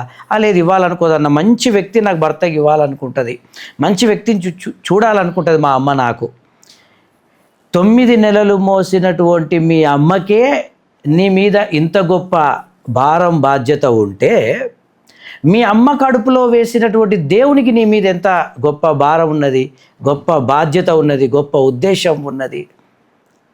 నీ పట్ల దేవుడు ఒక ఉద్దేశం కలిగి ఆల్రెడీ నీ కొరకు నిన్ను సృష్టించిండు, అంటే నిన్ను భూమి మీదకి పంపించిండు, అంటే నీకు ఒక సాటి అయిన సహాయాన్ని, అంటే నీకు ఒక భర్తను ఎక్కడనో పురుషుణ్ణి సృష్టించి పెట్టిండు. ఆయన కొరకు నువ్వు నమ్మకంగా ప్రార్థన చేయి, ఆయన మీద ఆధారపడి ప్రార్థన చేయి. దేవుడు ఏ విధంగానన్నా నీ దగ్గరికి తీసుకొని వస్తాడు అని చెప్పినప్పుడు అందరూ కూడా సంతోషపడ్డారు. అంటే మనందరి పట్ల మన తల్లిదండ్రికి మన మీద ఎంత ఉంటుందో, మంచి స్థాయి ఇవ్వాలని మన తల్లిదండ్రులు ఎంత ఇష్టపడతారో అంతకంటే ఎక్కువ, యవనస్తులాగా చెప్తా ఉన్నా, అంతకంటే ఎక్కువ మన దేవునికి కూడా మంచి స్థాయిని ఇవ్వాలని ఉంటుంది. ఎగ్జాంపుల్ నేనే బ్రదర్, నిజంగా చెప్తున్నా. నేను ఎంత దారుణమైనటువంటి పరిస్థితులలో ఉన్నా, నేను మా అమ్మ ఇళ్ళల్లో పనిచేసేది, నేను హోటల్లో పనిచేసిన, మా నాన్న సింగరేణి ఉద్యోగం చేసినప్పటికీ కూడా కొన్నిసార్లు త్రాగుడుకు బానిసై ఉన్నటువంటి సమయంలో అంత దారుణమైనటువంటి పరిస్థితులలో ఉన్నాం. కానీ దేవుని మీద ఆధారపడ్డాం, దేవుణ్ణే నమ్ముకున్నాం, దేవుడే మాకు సహాయం చేస్తాడని నమ్ముకున్నాం. దేవుడు ఈరోజు అంచెలంచెలుగా కొద్దిగా దీవించుకుంటూ ఆశీర్వదించుకుంటూ రావడం జరిగింది. అంటే మన పట్ల దేవునికి ఒక ఉద్దేశం ఉన్నదా లేదా? ఉన్నది. అమ్మ ప్రోత్సాహం గురించి, ప్రేయర్స్ దాని గురించి. మా అమ్మ నా కొరకు చాలా ప్రార్థన చేసేది. ఎంత ప్రార్థన చేసేది అంటే ప్రతిరోజు అమ్మ నా దగ్గరికి వచ్చి, మన రాత్రిపూట నేను యవనస్తుడిగా ఉన్నప్పుడు రాత్రిపూట నా రూమ్లోకి వచ్చి ఆయిల్ పట్టుకొని వచ్చి నుదుటి మీద వేసి, ఛాతి మీద వేసి నా కొరకు ప్రార్థన చేసేది. రాత్రి మన చేయి పెట్టి చాలా భారంతో ప్రార్థన చేసేది. ప్రభు ఇతన్ని ఏం చేస్తావు, ఇతన్ని మంచి స్థాయిలో ఉంచు అని నా కోసం చాలా ప్రార్థన చేసేది. ఆ ప్రార్థనే, ఆ తల్లి చేసినటువంటి ప్రార్థనే ఈరోజు నన్ను దేవుని సేవకునిగా నిలబెట్టింది.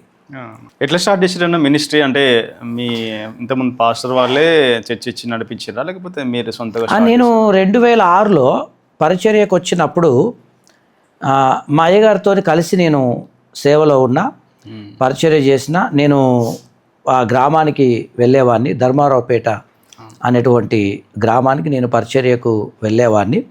అక్కడే వారి యొక్క సంఘం ఉండే. సో నేను యథావిధిగా 2006 నుంచి సేవలో ఉన్నా. అయితే 2006లో నేను 2006 నుంచి ఒక 8 సంవత్సరాలు 8 సంవత్సరాలు నేను అంకుల్తో కలిసి పరిచర్య చేసుకుంటూ వచ్చిన. నేను 2006లో దేవుని యొక్క సేవకు వచ్చినప్పుడు చాలా క్లిష్టమైనటువంటి ఇబ్బందులు ఎదుర్కొన్నా. నాకు ఆ సంఘం అంటే నేనేమంటే ఆ సంఘాన్ని తక్కువ చేసి మాట్లాడట్లేదు. ఆ టైంలో ఆ సంఘం నాకు ఇచ్చింది ఏంటంటే 300 రూపాయలు నాకు ప్రతి నెల ఇచ్చేవారు. రూపాయలు ఇస్తే నేను 300 రూపాయలు ఇంతకుముందు పాస్టర్ అమ్మ గారు చెప్పినట్టు ఆ 300 ప్రతి నెలకు 300 రూపాయలు వాళ్ళు ఇచ్చేవారు. నేను సోమగూడెం నుంచి ధర్మారావుపేటకి వెళ్ళాలి. మరి వాళ్ళు ఇచ్చేటి నెలకి ఎంత అంటే 300 రూపాయలు. ఏంటి నా పరిస్థితి అని చెప్పేసి నేనేమనుకునేవాడిని అంటే, అప్పుడు మేమిద్దరం పరిచర్యకి వెళ్ళేవాళ్ళం. మాకు ఏమీ లేదు, మాకు వాహనం లేదు, ఏది లేదు. మాకు ఒక్క సైకిల్ మాత్రం ఉండే. అంత దూరం సైకిల్ మీద ప్రయాణం చేయడం ఇబ్బందే. ఆ సైకిల్ మీద లోకల్ గ్రామాలకు వెళ్ళేవాడిని. కానీ అక్కడికి మేము ఎట్లా వెళ్ళేవాళ్ళమంటే లారీ, ఆటోలో ఎక్కితే ఎక్కువ డబ్బులని లారీ ఎక్కేవాడిని నేను. లారీ ముందు భాగం ఉంటుంది కదా, అసలు లేడీస్ లారీ ఎక్కడం చాలా కష్టం. ఈవెన్ మెల్లిగా మ్యారేజ్ అంటే పరిచర్యలకు వచ్చినాక మ్యారేజ్ అయింది. పరిచర్యలకు వచ్చినాక నేను అప్పటికి సేవలో ఉన్నా. అంటే 2005లో నా ట్రైనింగ్ అయిపోయింది కదా, 2006లోనే నేను పర్మనెంట్ సేవకు వచ్చిన, అంటే ఫుల్ టైం మినిస్ట్రీకి వచ్చిన. ఆ ఫుల్ టైంలో నేను అప్పుడే 2006లోనే వివాహం చేసుకున్నా నేను. అయితే లారీ ఎక్కడం చాలా కష్టం. ఆయన కూడా తను ఇంతకుముందు చెప్పినట్టు ఇక ఒప్పుకుందిగా ప్రభు పరిచయం నేను చేయాలి ఎట్లాగైనా అని. సో ముందు ఎక్కేవాళ్ళం. ముందు ఎక్కితే లారీకి అప్పుడు 3 రూపీస్ ఉండే. యాపలో దిగి 3 రూపీస్ దిగేవాళ్ళం. ఇద్దరం 6 రూపీస్ ఇచ్చి దిగేవాళ్ళం. దిగిన తర్వాత అక్కడి నుండి మా ప్లేస్కి పోవాలి, మళ్ళీ ధర్మారావుపేటకి వెళ్ళాలి. ధర్మారావుపేటకి వెళ్ళాలంటే అక్కడ నుండి అక్కడికి 5 రూపీస్ ఉండే. నాకు 5, ఆమెకు 5 రూపీస్ ఉండే, 10 రూపీస్ అయ్యేది. అప్పుడు నేను ఈమెతో ఏమన్నానంటే, లేదు మనం నడుచుకుంటూ వెళ్దాం జాలీగా మాట్లాడుకుంటూ. ఇక ఇప్పుడు అక్కడ 6 రూపాయలు తీసుకున్నాడు, ఇక్కడ 10 రూపాయలు ఇక్కడికే ఇవ్వాల్సి వస్తుంది, డబ్బులేవు లేవు అని చెప్పేసి ఇద్దరం కూడా నడుచుకుంటూ ఒక 3-4 కిలోమీటర్స్ ఉంటుంది. ఇక నడుచుకుంటూ వెళ్ళేవాళ్ళం, నడుచుకుంటూ వచ్చేవాళ్ళం. అప్పుడప్పుడు ఎవరైనా దయతలిచి సరే అన్న కూర్చోండి అని ఆటో డ్రైవర్లు వాళ్ళు పరిచయం ఉండే, కూర్చోండి కానీ డబ్బులు తీసుకునే వాళ్ళు కాదు, చేసుకునేవాళ్ళు. కానీ చాలాసార్లు నెంబర్ ఆఫ్ టైమ్స్ మేము నడుచుకునే వెళ్ళేవాళ్ళం. ఇక కొన్ని సందర్భాలలోనైతే లారీలో ముందు భాగంలో పురుషులందరూ ఎక్కి ఉండే. అప్పుడు దేవపూర్కు లారీలు ఉంటాయి, ఓరియంట్ సిమెంట్ ఉంది అక్కడ. మేమేం చేసేవాళ్ళం అంటే వెనకాల ఎక్కేవాళ్ళం. ఆ డ్రైవర్ అనేవాడు, మరి వెనకాల ఎక్కుతారా అంటే చర్చి టైం అవుతుందిగా, మరి చర్చి టైం అవుతుంది కాబట్టి వెనకాలైనా ఎక్కాల్సిందే. వెనకాల ఎక్కడం ఎంత కష్టం. మేమిద్దరం కలిసి వెనకాల ఎక్కితే ఆ సిమెంట్ దుమ్మంతా పడేది మీద, ఆ సిమెంట్ దుమ్మంతా మీద పడేది. అదంతా అక్కడికి వెళ్ళే వరకు సిమెంట్తో నిండిపోయేటోళ్ళం. దిగేసి ఆ 3 రూపాయలు ఇవ్వాలి కదా, ఆయన దగ్గర పోతే ఆయన వెనకెక్కిర్రు కదా, వద్దులేండి డబ్బులు అని. మళ్ళీ ఇక్కడి నుంచి దేవుడు నిజంగా అసలు డ్రైవర్తో మాట్లాడిన డబ్బులు లేకుండా చేసిండు. ఇట్లా మనం మామూలుగానే వెళ్ళిపోదాం, ఇక నడుచుకుంటూ వెళ్ళేవాళ్ళం. సో ఈ విధంగా చాలాసార్లు జరిగింది. అయితే ఇట్లా పరిచర్యలో ఉన్నప్పుడు ఫస్ట్ దేవుడు గర్భఫలం ఇచ్చిండు బ్రదర్, గర్భఫలం ఇచ్చిండు. గర్భఫలం 4 months ఏమో ఉండే పాస్టర్ అమ్మ. అప్పుడు 4 months ప్రెగ్నెన్సీ పోయింది. సెకండ్ మళ్ళీ మేము ప్రార్థన చేసినాం, అరే ఏంది ఇట్లా అయిపోయింది, దేవుడు గర్భఫలం ఇచ్చి ఇట్లా జరిగింది ఏంది అని. సెకండ్ టైం, రెండవసారి కూడా దేవుడు మళ్ళీ గర్భఫలం ఇచ్చాడు. అప్పుడు 6 నెలల గర్భవతి పాస్టర్ అమ్మ గారు. 6 నెలల గర్భవతిగా ఉన్నప్పుడు అప్పుడు మేము సేవకే ఒక ఆయనని బండి అంటే అడుక్కుని మా ఫ్రెండ్ బండిని నేను తీసుకున్నా. తీసుకొని అప్పుడు ధర్మారావుపేటలో ఏదో కార్యక్రమం అయింది. కార్యక్రమం అయినప్పుడు అసలు ఈమెను తీసుకొని వెళ్ళాల్సింది కాదు, కానీ తీసుకొని వెళ్ళిన. అది లేడీస్ ప్రోగ్రామ్ జరిగింది, ఫంక్షన్. అప్పుడు నేను తీసుకొని వెళ్ళిన. మెల్లగానే వెళ్ళి మెల్లగానే వస్తాము అని చెప్పి తీసుకొని వచ్చేటప్పుడు పంది అడ్డం వచ్చింది, సడన్గా ఊరికి వచ్చింది. వస్తే పందికి మేము బండి తాకి కింద పడ్డాం. నిక్కంచెల్లి అక్కడ దాకా నేను రాకపోయినా పాస్టర్ అమ్మ గర్భఫలమ్మా గర్భంతో ఉన్నది, కింద పడ్డది. నేను పరిగెత్తుకొని వచ్చి అమ్మగారు లేపు, అమ్మమ్మ ఎట్లుంది, నీకెట్లుంది. మెల్లగా లేచి అయ్యా పర్లేదు, ఇక కడుపు మీదే చేసింది. ఎందుకంటే అసలు ఏందో గర్భఫలం ఉందో లేదో అని చాలా. అప్పుడు చేసిన అమ్మమ్మ ఉంటుంది ఖచ్చితంగా ఉంటుంది, భయపడొద్దు అని చెప్పేసి తెల్లారి వెంటనే హాస్పిటల్కి వెళ్ళినాం. హాస్పిటల్కి వెళ్తే టెస్టులు చేసి లేదు మీరు కింద పడ్డారు కదా లేదని చెప్పారు. అప్పుడు అట్లా సెకండ్ టైం అయింది. ఇక మూడవసారి ఇక ప్రార్థన చేస్తున్నాం. ప్రార్థన ఏంది అసలు ఇట్లా కష్టాలు వచ్చినాయి అని ప్రార్థన చేస్తుంటే మూడవసారి కూడా దేవుడు గర్భఫలం ఇచ్చాడు. చాలా సంతోషం అనిపించింది. దేవుడు నిజంగా చాలా గర్భఫలం ఇచ్చిండు, దేవునికి వందనాలు అని అనుకున్నాను నేను. అనుకొని చాలా కేర్ తీసుకున్నాం. అమ్మో ఈసారి నువ్వు అసలు బయటికి వెళ్ళొద్దు ఇక అని చెప్పేసి ఏ మీటింగ్ ఉన్నా వెళ్ళేది లేదు. పాస్టరమ్మ గారే, నేనే పాస్టరమ్మ గారి ఇంట్లోనే ఎప్పుడు కొబ్బరి బోడాలు కానీ జ్యూసులు కానీ అసలు చాలా బ్లడ్ వచ్చేటివి కానీ అన్నీ పెడుతూనే ఉన్నాం. 9 months పడ్డది. Delivery time. నొప్పులు వచ్చినాయి, హాస్పిటల్ తీసుకొని వెళ్ళినాం. సడన్గా బాబు చనిపోయాడు. మీ బాబు లోపల కదలికలు లేవు. ఏమైంది మేడం, బాగానే ఉండే అన్నారు కదా, ఏంటంటే వాళ్ళు ఉమ్మనీరు ఏదో తక్కువైంది, మీరు నెగ్లెక్ట్ అన్నారు అని. మేము అన్నీ జాగ్రత్తగానే ఉన్నాం కదా మేడం, ఎట్లయిపోయింది, చనిపోయారు. బాబుని తీసారు, చూపించారు. చాలా బాధ అనిపించింది, చాలా దుఃఖపడ్డాం. ఫస్ట్ గర్భఫలం పోయింది, రెండవసారి పోయింది, మూడవసారి పోయింది. ఇక నేను చాలా కృంగిపోయినా బ్రదర్, ఇక నేను చాలా కృంగిపోయినా. ఇంతకుముందు పాస్టరమ్మ గారు చెప్పినట్టు ఫస్ట్ గర్భఫలం అయినప్పుడు మామూలుగా హైందవ ప్రజలు అరే ఏమైందో ఏమో మీకు ఎందుకు ఇట్లా అయింది, దేవుని నమ్మిరు కదా అని తిట్టారు, బాధ పెట్టారు. ఇక రెండవసారి ఏమో మన దేవుని పిల్లలే, ఎందుకన్నా నాకు ఇట్లా అయిపోయింది, దేవుడు కాపాడ్డా, పందిని అదే టైంకి ఎందుకు వచ్చిందని అట్లా వాళ్ళు బాధపడ్డారు. తను ఆ టైంలో నాతో ఏమన్నదంటే, అయ్యా నా మీద ఇట్లా నా భుజం మీద పడి ఏడవడం మొదలుపెట్టింది. అయ్యా నేను ఏదో పాపం చేసి ఉంటా, అందుకే నాకు ఇట్లా అయింది, అసలు నేనే చనిపోతే బాగుండు అని చాలా కృంగిపోతే నేను వాక్యంలోకి వెళ్ళి చెప్పిన ఏంటంటే, అమ్మా కొంతమంది వీడు గుడ్డివాడై పుట్టుటకు వీడు పాపం చేసిర్రా, వీనికి అన్నవారు పాపం చేసిర్రా అని యేసుప్రభుని క్వశ్చన్ చేసిర్రు. అప్పుడు యేసుప్రభు అంటాడు కదా, వీడైనను వీనికి అన్నవారైనను ఏ పాపం చేయలేదు, దేవుని క్రియలు మహిమ ప్రత్యక్షపరచబడడానికి ఇది జరిగింది, ఆడు గుడ్డివాడై పుట్టిండు అని అంటారు, నువ్వు ధైర్యంగా ఉండమ్మా అనుకొని ప్రార్థన చేస్తుంటే యెషయా గ్రంథంలో నుంచి దేవుడు మాట్లాడిండు బ్రదర్. ఆ రోజు ఏం మాట్లాడిండంటే, ఇదిగో నేను ఒక నూతన క్రియ చేయుచున్నాను, అది ఇప్పుడే మొలిచింది, ఎడారిలో నేను త్రోవ కలగజేయుచున్నాను, నేను అరణ్యంలో త్రోవ కలగజేయుచున్నాను, ఎడారిలో నదులు పారజేయుచున్నాను. ఈ మాటలు వచ్చినాయి. మమ్మల్ని బలపరిచే వాళ్ళు, ఆదరించే వాళ్ళు తక్కువ.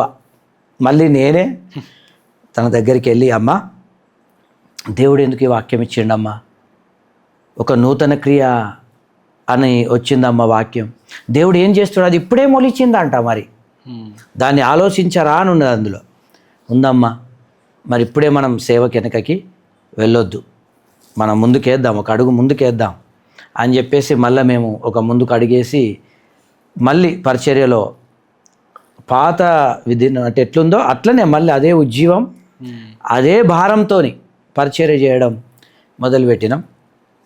4వ గర్భఫలం మా బాబు, 4వ గర్భఫలం 2009 డిసెంబర్ 25, క్రిస్మస్ రోజు డిసెంబర్ 25, 2009లో దేవుడు మళ్ళీ గర్భఫలాన్ని ఇచ్చాడు.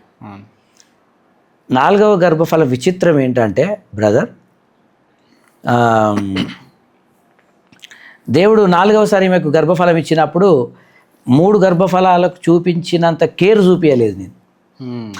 ఈ గర్భఫలం ఆగదు, ఇది కూడా ఆగుద్దో ఉంటుందో ఉండదో, అప్పుడున్న ఫ్రూట్ జ్యూస్, అప్పుడున్నటువంటి కొబ్బరి బోండాలు, అప్పుడున్న హాస్పిటాలిటీ లేదు ఇక ఎక్కువ. నేను చాలా తగ్గించిన, వద్దులే అమ్మ ఏమవుతుందో అని అనుకున్నా. కానీ దేవుని వాగ్దానం ఉంది కదా. కానీ మేము అట్లనే ఏం చూపించలేదు సరిగ్గా. లాస్ట్ మూమెంట్లో హాస్పిటల్కి వెళ్ళినాం.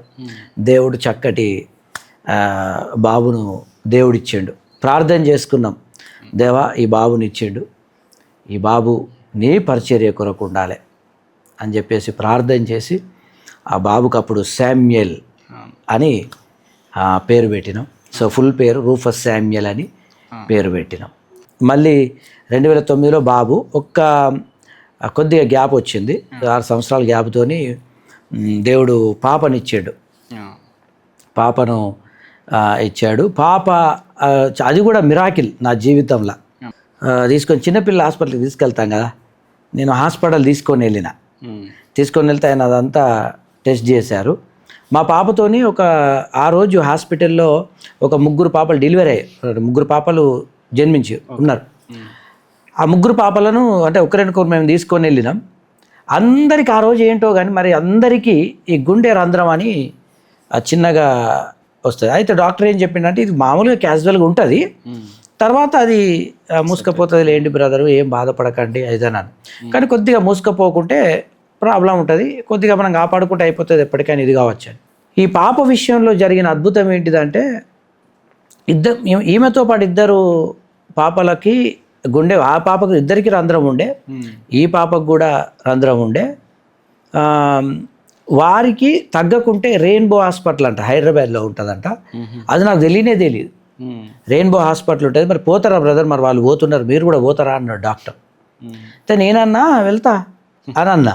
అయితే అక్కడ నాకు ఫ్రెండ్ ఉంటే ఫోన్ చేసిన, రెయిన్బో హాస్పిటల్ అంటే అన్న హాస్పిటల్ మామూలు హాస్పిటల్ కాదు, దగ్గర కనీసం ఒక 5 lakhs వరకు ఉంటే అంటే మొత్తం ట్రీట్మెంట్కు ఉంటే మీకు కొద్దిగా ఇదవుద్దన్నా అని చెప్పినప్పుడు, నాయన ఏంటిది, నా బిడ్డకి ఏంది ఈ శిక్ష అని నేను హాస్పిటల్లో, నందిని హాస్పిటల్లో మెట్ల మీద ఉండి ప్రార్థన చేసి మొదలుపెట్టిన, ప్రభువా నువ్వు బాబునిచ్చినావు, ఇప్పుడు పాపనిచ్చినావు, నాకు ప్రతిసారి ఒక శ్రమ పెడుతున్నావు, ఈ శ్రమను బట్టి నీకు వందనాలు చెప్తున్నా.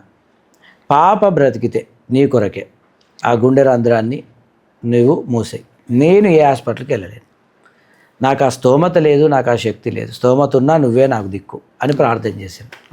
ప్రార్థన చేసిన తర్వాత ఒక 2 weeks తర్వాత హాస్పిటల్కి వెళ్ళినాం. మళ్ళీ ఇదంతా స్కానింగ్ అది చేశారు. చేస్తే పాపకు గుండె రంధ్రం మూసుకపోయింది, ఏం లేదు. డాక్టర్ కూడా అరే బాబు మీ పాపకి చాలా స్వస్థత కలిగింది, మరి ఎట్లా అయింది ఏంది అని అంటే, నేను చెప్పిన డాక్టర్కు, నిజంగా సార్ నేను నమ్ముకున్న దేవుడే బాగు చేసిండని చెప్పిన. సో ఆ విధంగా నా 2 పిల్లల విషయంలో బ్రదర్ దేవుడు అద్భుతం చేసిండు. సంఘం ఎట్లా కట్టబడ్డదన్న, ప్రజలు ఎట్లా రావడం మొదలుపెట్టిర్రు? నేను 300లతో స్టార్ట్ అయినా, అప్పుడప్పుడే ఎదుగుతున్నాయి. ఇక 2014 వరకు వచ్చినా 2014 వరకు కొంతవరకు ఇక నేను ఎదిగిన, ఇక అంటే కొంత ఆర్థికంగా కానీ కొద్దిగా సెటిల్, మొత్తం బాగా ఏం కాదు కానీ మామూలు కొద్దిగా ఇక ఓకే, నాకు సంఘం ఉంది, నాకు పరిచయం ఉంది, నాకు ప్రజలు ఉన్నారు అని నేను చాలా సంతోషపడుతున్నటువంటి టైంలో 0 నుంచి వచ్చిన కదా నేను, టైంలో మళ్ళీ వాళ్ళ దగ్గర నుండి కొన్ని కారణాలతోని వెళ్ళిపోవాల్సి వచ్చింది. కట్టిన సంఘం, నిర్మాణం చేసుకున్న సంఘం, అంటే అదొక ఆర్గనైజేషన్, నిర్మాణం చేసిన సంఘం వెళ్ళిపోవాల్సి వచ్చింది. మరి ఇప్పుడు ఏం చేద్దాం?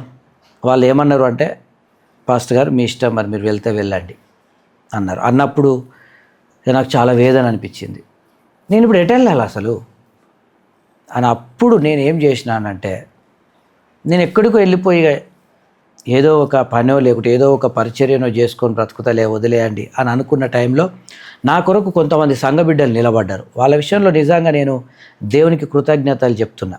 ఆ సంఘ బిడ్డలను బట్టి నా పక్షాన ఆ టైంలో నేను కన్నీళ్లతో ఉన్నప్పుడు అనేక మంది సంఘ బిడ్డలు వచ్చి, అన్నా మేమున్నాం నీ పక్షాన, మీరు భయపడకండి, నా కుటుంబం పక్షాన మేమున్నాం, మీరు భయపడకండి అని చెప్పేసి వాళ్ళు నన్ను బలపరిచారు.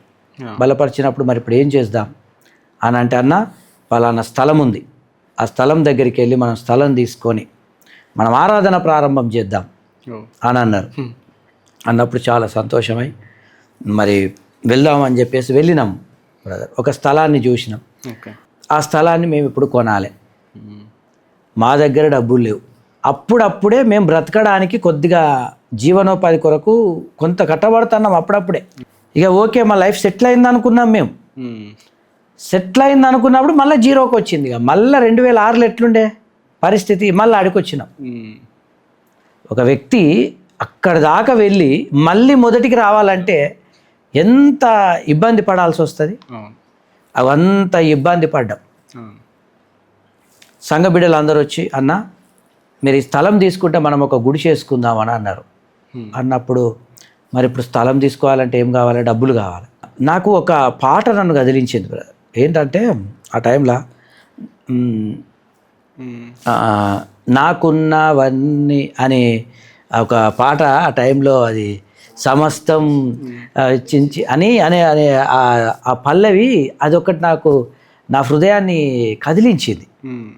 ఆ టైంలో నేను ఏం చేసినానంటే నా సతీమణి మేము ఇద్దరం కలిసి, అమ్మ నీ మీద కమ్మలు బంగారం ఉంది, పట్టీలు ఉన్నాయి, వీటన్నిటిని మనం అమ్మేద్దాం. ఇక అమ్మేస్తేనే మరి డబ్బులు ఏదైనా ఎక్కువ వస్తాయి, అమ్మేద్దాం. అమ్మేసిన తర్వాత ఒక 55,000 రూపాయలు ఏమో వచ్చింది. ల్యాండ్ కొనడానికి వెళ్తే ల్యాండ్ 80,000 చెప్పారు. అమ్మో ఇదేంటి పరిస్థితి అని చెప్పేసి ఒక సహోదరు దగ్గరికి వెళ్ళి మళ్ళీ ఇంకొక 50,000 రూపాయలు అప్పు అడిగినాం. 1,00,000 రూపాయలు ఉండాలి, మళ్ళీ సెట్ చేయాలి కదా. అప్పుడు ఏం చేసినామంటే ఈ బంగారం అమ్మేసినాం, ఆ 50,000 తీసుకొని వచ్చినాం. ఆ 50,000 తీసుకొని వచ్చి ఒక స్థలం తీసుకొని ఆ పొలం కలిగినటువంటి గుడిసెలో ఆ ల్యాండ్లో ఒక చిన్న పాక వేసుకున్నాం మేము. పాక వేసుకొని ఆ పాకలో ఆరాధన చేయడం మొదలుపెట్టినాం. అంటే నా పరిస్థితి మళ్ళీ మొదటికి వచ్చింది బ్రదర్, మళ్ళీ జీరోకి వచ్చింది. నేను ఇంటికి వెళితే మళ్ళీ అప్పున్నా, మళ్ళీ ఇప్పుడు అప్పుకు వడ్డీ కట్టాలి, డబ్బులు లేవు. ఇప్పుడు నా పరిస్థితి భోజనానికి కష్టమే, అన్నిటికి కష్టమే. అంటే మళ్ళీ జీరోకి వచ్చింది. అంటే నిర్మాణం చేయబడి కన్స్ట్రక్షన్ అయ్యి అన్నీ నాకు సలవతులు ఉన్న దగ్గర నుంచి బయటికి వచ్చినా కదా నేను. ఇప్పుడు మళ్ళీ అన్నీ చేసుకోవాల్సి వస్తుంది అని ఇక మళ్ళీ ప్రారంభం, మళ్ళీ అసలు zero zero zero zero zero. మా అమ్మ నన్ను చూసి, అంటే వాస్తవంగా జీరో అయ్యి నేను డిసప్పాయింట్ అయ్యి అప్పు అయ్యి నెల రాగానే 50,000 రూపాయల వడ్డీ కట్టలేని స్థితి. అనుకోకుండా పిల్లలకు జ్వరం వస్తే ఒక 500 తెచ్చి హాస్పిటల్కి వెళ్ళలేని పరిస్థితి ఉంది ఇప్పుడు. ఆ పరిస్థితిలో మా అమ్మ వీడేమైపోతాడో ఎట్లా ఏడిచిందంటే నా మీద పడి, నువ్వు ఏం చేసుకోకు, అంటే ఆ పాతది ఉంది కదా, నువ్వు ఏం చేసుకోకు బిడ్డ, దేవుడు ఉన్నాడు అని నా మీద పడి ఏడ్చింది. నా భార్య కూడా, అయ్యా దేవుడు దీవిస్తావు, నువ్వే మమ్మల్ని అందరినీ బలపరుస్తావు, నువ్వు ఇంత డిసప్పాయింట్ కాకు. జీరో జీరో జీరో నుంచి స్టార్ట్ అయ్యి ఎన్ని కష్టాలంటే సేవల పిల్లలు 3 సార్లు ఇట్లా అవ్వడము, మళ్ళీ కట్టుకున్న సంఘం ఇట్లా అవ్వడము, మళ్ళీ తర్వాత మళ్ళీ కొత్తగా జీవితాన్ని ప్రారంభం చేసినట్టు సేవను ప్రారంభం చేయడం అయ్యింది. సో ఈ విధంగా ఇన్ని కష్టాల గుండా ఇదయింది. చిన్న మందిరం కట్టుకున్నా అన్నారు, కొంచెం పాకాల సెట్ చేసిన అన్నారు కదా. వర్షం కొట్టినప్పుడు, ఎండ కొట్టినప్పుడు ఇబ్బందులు ఎట్లుండేటి? చాలా ఇబ్బంది అయ్యేది అన్న. ఎట్లా జరిగిందంటే మేము అన్నీ పెట్టేసి ఇక మందిరాన్ని కట్టిన అంటే చిన్న పాకేసినప్పుడు అది చాలా లోతులో తీసుకున్నాం. అంటే మేము పొలం భూమి తీసుకున్నాం. పొలం భూమి తీసుకునేసరికి పాకేసరికి వర్షాకాలం వచ్చింది అంటే చలికాలం వరకు తడి అనేది ఖచ్చితంగా ఉండేది. వర్షాకాలం అయితే సంఘ బిడ్డలందరూ కూడా నిల్చొని ఆరాధన చేసేది, ఎందుకంటే కూర్చోవడానికి లేదు, ఎందుకంటే అంత నీళ్లు ఉండేటి ఆ గుడిసెల. అప్పుడు నా పరిస్థితి, ఇప్పుడు ఈ గుడిసె వేయడానికే అప్పుడు అంటే సంఘ బిడ్డలు అనేవాళ్ళు, అన్న మనం మందిరం కట్టుకుంటే బాగుంటుంది, మంచి మందిరం నిర్మాణం చేసుకుంటే బాగుంటుంది అంటే, నేను ఇప్పుడు జీరో ఉన్నా. అసలు వాస్తవంగా నాది ఎక్కడికి వచ్చింది స్థాయి అంటే ఇప్పుడు కట్టే పరిస్థితి లేదు, ఏది లేదు. నేనైతే భారం పెట్టిన, దేవుని మీదనే ప్రార్థన చేయడం మొదలుపెట్టిన, ప్రభువా మరి ఇట్లా ఉన్నది. అట్లా మేము ఒక 3 సంవత్సరాలు అట్లనే పరిచర్య చేసినాం. అదే గుడిసెల మేము పరిచర్య చేసినాం. అది మొత్తం నీళ్ళు వచ్చి ఉన్నప్పుడు నిలబడే ఇక్కడ వరకు ఉండేటి అన్న, వర్షాకాలం వస్తే నీళ్ళు అట్లనే నిలబడి ఆరాధన చేసేవాళ్ళం, నిలబడి ఆరాధన చేసుకొని వెళ్ళిపోయేవాళ్ళు మన వాళ్ళు. మేము చర్చిలో మంచిగా ఎప్పుడు కూర్చునేది అంటే కొద్దిగా చలికాలం వస్తుంది అనగా జనవరి ఫిబ్రవరి నుంచి ఒక 3 నెలలు 4 నెలలు కూర్చునేది. ఇక తర్వాత అంతా ఇట్లనే ఉండేది. ఈ పరిస్థితి ఉండే.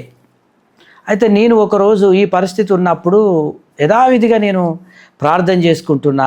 మందిరం కట్టడం అయితే మన వల్ల కాదు, ఎందుకనంటే అంత లేదు, ఆ స్థాయి కాదు అని నేను దేవుని మీదనే ఆధారపడి ఎదురు చూస్తున్నా. దేవుడు ఏదైనా సహాయం చేస్తాడేమో అని ఎదురు చూస్తున్నటువంటి సమయంలో ఒకరోజు మా ఇంటి దగ్గరికి ఒక దైవజనుడు వచ్చిండు.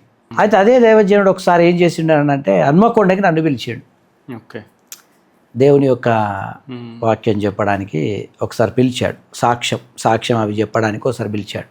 పిలిచినప్పుడు వాళ్ళ సంఘంలో నిలబడి నా సాక్ష్యాన్ని, నా పరిస్థితిని ఆ సంఘంలో పంచుకుంటున్నటువంటి సమయంలో అక్కడ స్క్రీన్ మీద నేను చర్చిలో చేసిన ఆరాధన ఉంటుంది కదా, ఫోటో, ఆ స్క్రీన్ మీద వేసి చూపించాడు ఆ దైవజనుడు. ఈయన సంఘం కోసం ఎదురు చూస్తున్నాడు, ప్రార్థన చేయండి అని అంటే అయిపోయింది, అదంతా జరిగింది, వేసిండు, నా సాక్ష్యం అయిపోయింది.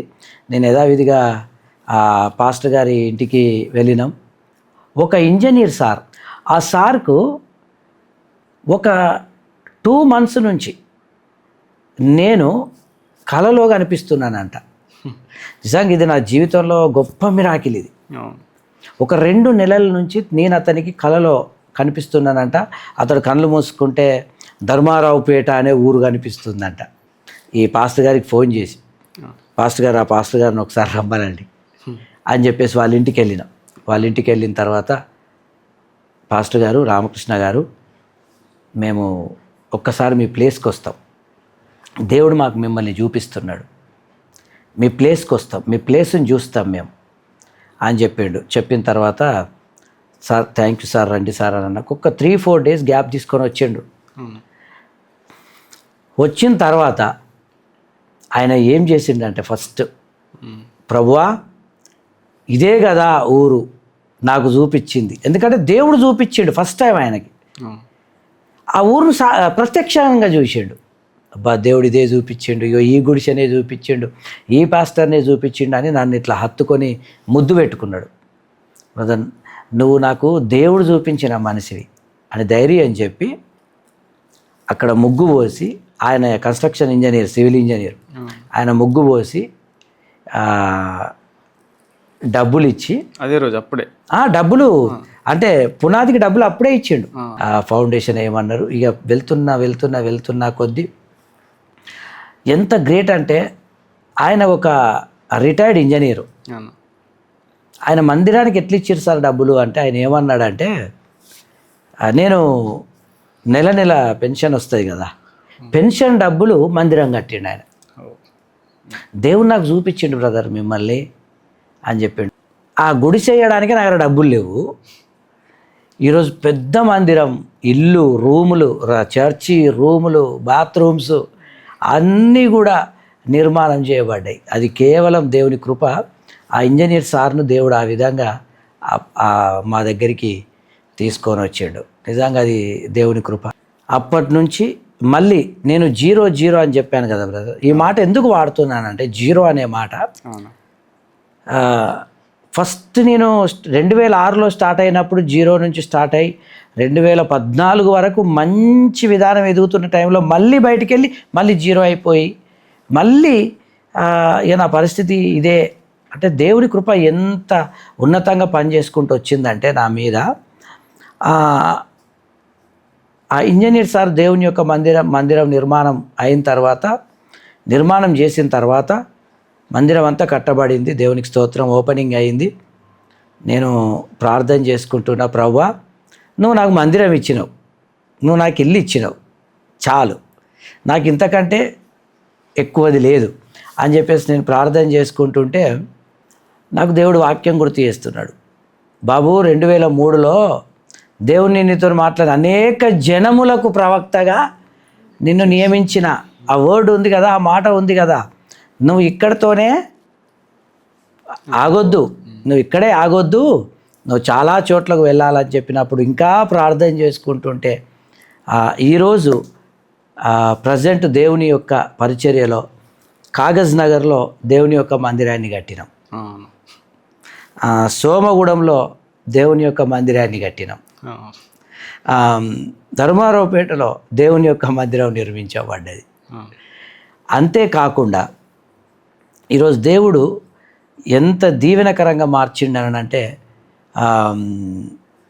నాకున్న సువార్తను ఎట్లా తీసుకెళ్ళాలి, ఎట్లా పరిచర్యను తీసుకొని వెళ్ళాలి, ఆకలి అయ్యే వ్యక్తికి ఆకలి అవుతుంది, ఆ వ్యక్తి దగ్గరికి వెళ్ళి నువ్వు దేవుణ్ణి నమ్ముకో అంటే నమ్మడు అని నేనేం చేసినానంటే ఆకలి అయ్యే వ్యక్తికి అన్నం పెడదాం. ఫస్ట్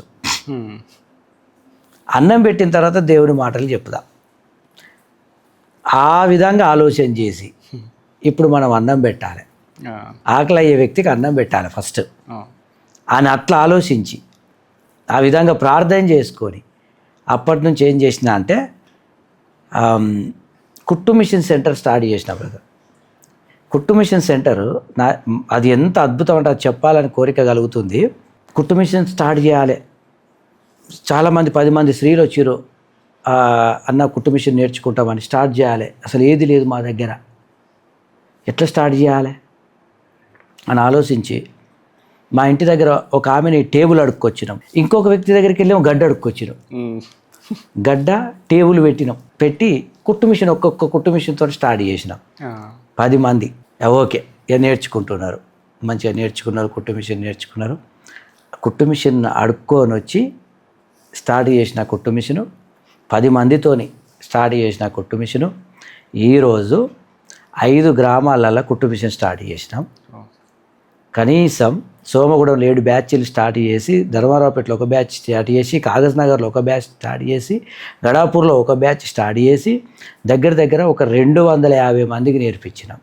250 మందికి నేర్పించడమే కాకుండా ఎవరైతే కొద్దిగా ఆర్థికంగా చాలా, అందరికి కాదు కానీ వెనుకబడి ఉన్నటువంటి వారికి ఎవరైతే ఉంటారో వాళ్ళందరికీ దగ్గర ఇప్పటి వరకు ఒక 25 కుట్టు మిషన్లు ఫ్రీగా వాళ్ళకు ఇవ్వడానికి దేవుడు మార్గం. సేవా కార్యక్రమాలు చేస్తున్నారు, సేవా కార్యక్రమాలు ఇది ఇట్లా చేయడం ప్రారంభం చేసినాం.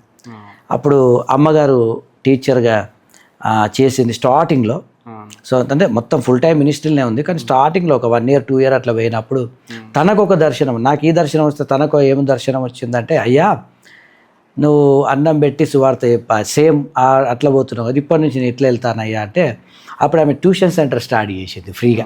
ధర్మారావుపేటలో ఫ్రీ ట్యూషన్ సెంటర్ స్టార్ట్ చేయించినాం, ఒక యవనస్తురాలను లేపినాం. లంబడతాండలో ఫ్రీ ట్యూషన్ సెంటర్ స్టార్ట్ చేసినాం, అక్కడ ఒక యవనస్తురాలని లేపినాం. ఇప్పుడు కాజ్నార్లో ఒక ట్యూషన్ సెంటర్ స్టార్ట్ చేసినాం, అక్కడ ఒక యవనస్తుని లేపినాం, తమ్ముడిని. మీరందరూ ఏమి ఆశించవద్దు, ఫ్రీగా ట్యూషన్ చెప్పాలి వాళ్ళకి. సో ఈ విధంగా దేవుడిచ్చినటువంటి ప్రేమ, దేవుడు నేర్పించినటువంటి సహాయం, అంటే మనం అంటే ఆకలి అయిన వానికి ఏదన్నా ఒక సహాయం చేయాలన్న ఆలోచనతోని, మనకు లేదు బ్రదర్, మనకి ఏది లేదు ఇప్పటికీ. నేను మంచి అంటే ఉన్నతమైన విధానం అనేది కాదు, కానీ ప్రభువుని బట్టి ఉన్నతమైన విధానమే, కానీ ఉన్న దాంట్లో ప్రతి ఒక్కరికి ఇది చెయ్యాలి అనేటువంటి ఆశతోని ఈరోజు ప్రజెంట్ పరిచర్య ఈ విధంగా వెళ్తుంది. అంతేకాకుండా ఇప్పటి వరకు దేవుని కృపను బట్టి 11 రాష్ట్రాలు తిరిగే భాగ్యాన్ని దేవుడు ఇచ్చాడు. 11 రాష్ట్రాలు తిరిగి దేవుని యొక్క వాక్యాన్ని చెప్పాను. మొన్న రీసెంట్లీగా ఒరిస్సా రాష్ట్రానికి కూడా వెళ్ళి కువి ట్రైబ్స్ వారి మధ్యలో వెళ్ళి దేవుని వాక్యాన్ని చెప్పి రావడానికి దేవుడు మార్గం సరళం చేసిండు. అంతేకాకుండా ఒక లీడ్ అనేటువంటి ప్రోగ్రాం, TTI అనేటువంటి ప్రోగ్రాంలో నన్ను వాళ్ళ దాంట్లో ఒక మాస్టర్గా తీసుకున్నారు, బైబిల్ మాస్టర్గా. సో నిజంగా అంటే ఎంత విధానం నుంచి ప్రభు తీసుకుంటూ రావడం జరిగింది. నాకున్నది 0 to hero. దేవునికి స్తోత్రం, దేవునికి మహిమ. అవును, ఇవన్నీ నేను గొప్పల కోసం చెప్తా, నేను దేవుని ఘనత కోసం మాత్రమే చెప్తున్నా. అంటే ఇంత 0 స్థాయి నుంచి దేవుడు మనల్ని ఒక మంచి, ఈరోజు ఒక 3 పూటలు తిని మంచి వస్త్రాలు వేసుకునే దానికి తీసుకొని వచ్చిండు. నేను పొందుకున్న మేలు ప్రతి ఒక్కరు కూడా పొందుకోవాలి. యవనస్తులను సేవలో నడిపించడానికి ఏమన్నా ప్రణాళికలు సిద్ధం చేస్తున్నారా? మంచి ప్రశ్న అన్న. ఎందుకంటే యవనస్తులను దేవుని సేవలోనికి తీసుకొచ్చే ప్రణాళిక చేస్తున్నారా అని అన్నారు కదా. ఆల్రెడీ వేశాను. నేను నా సంఘంలో ఒక 80 మంది ఉంటే 40 మంది శిష్యులే కావాలని పెట్టుకున్నాను. అవును, అంటే అందరూ శిష్యులు కావాలి. అంత్యోకయలో క్రైస్తవులు శిష్యులు అనబడిరు అనే వాక్యం నన్ను అది టచ్ చేసింది. అంటే శిష్యులు క్రైస్తవులు అనబడ్డారు. ఫస్ట్ మనం శిష్యులమే కాబట్టి అందరినీ శిష్యులని చేయాలి అనేటువంటి ఉద్దేశంతో నేనేం చేసినానంటే సంఘంలో టీచింగ్ మొదలుపెట్టినా. మీరు శిష్యులు కావాలి, మీరు సేవలో ఉండాలి. ఇప్పుడు వ్యక్తి మీద నడవద్దు సేవ, వ్యవస్థ మీద నడవాలి. వ్యక్తి మీద నడిస్తే సేవ కూలిపోతుంది. మనం ఎవరైనా వ్యక్తి మీద ఆధారపడితే ఆ వ్యక్తి చనిపోతే, ఒకవేళ ఆ వ్యక్తి ఆగిపోతే సేవ కూడా ఆగిపోతుంది. కానీ సేవ ఆగొద్దు అనేటువంటి ఉద్దేశంతో శిష్యులను రెడీ చేయాలి అనే ఆశ పెట్టుకొని దేవుని కృపను బట్టి ఇప్పుడు ఒక ప్రతి సంఘంలో ఇప్పుడు నా వయసుకి ఒక 4 శిష్యులను రెడీ చేసిన నేను. వాళ్ళు ఫుల్ టైం మినిస్ట్రీలో ఉన్నారు. ఫుల్ టైం మినిస్ట్రీలో ఉన్నారు. నిజంగా అది దేవుని కృప. వాళ్ళకి మన సంఘం నుంచి కొంత సపోర్టు చేస్తూ వాళ్ళని బలపరుస్తూ వాళ్ళ కాళ్ళ మీద వాళ్ళు నిలబడుకుంటూనే వాళ్ళేం ఫుల్ టైం మినిస్ట్రీలో ఉన్నారు. ఇంకా కొంతమంది ఉన్నారు కదా, ఆ సంఘ బిడ్డలు వాళ్ళ పని వాళ్ళు చేసుకొని ప్లస్ దేవుని యొక్క పని కూడా చేయాలి. నేను నా సంఘ బిడ్డలకు కానీ నాకు శిష్యులుగా రెడీ అవుతున్న వారి కోసం కానీ నేను ఒక మాట చెప్తా వాళ్ళకి. ఎప్పుడు కూడా ఈ మాట గుర్తు చేస్తా బ్రదర్. ఏం మాట అంటే, ఈ భూమి మీద మన కోసం మనం ఏం చేసుకున్నామో పరలోకంలో లెక్కింపబడదు. అంటే మన కోసం మనం ఏం చేసుకున్నాం, మనము ఇల్లు కట్టుకున్నాం, బండి కొనుక్కున్నాం, ఎన్నెన్నో చేసుకుంటాం మనం ఈ భూమి మీద.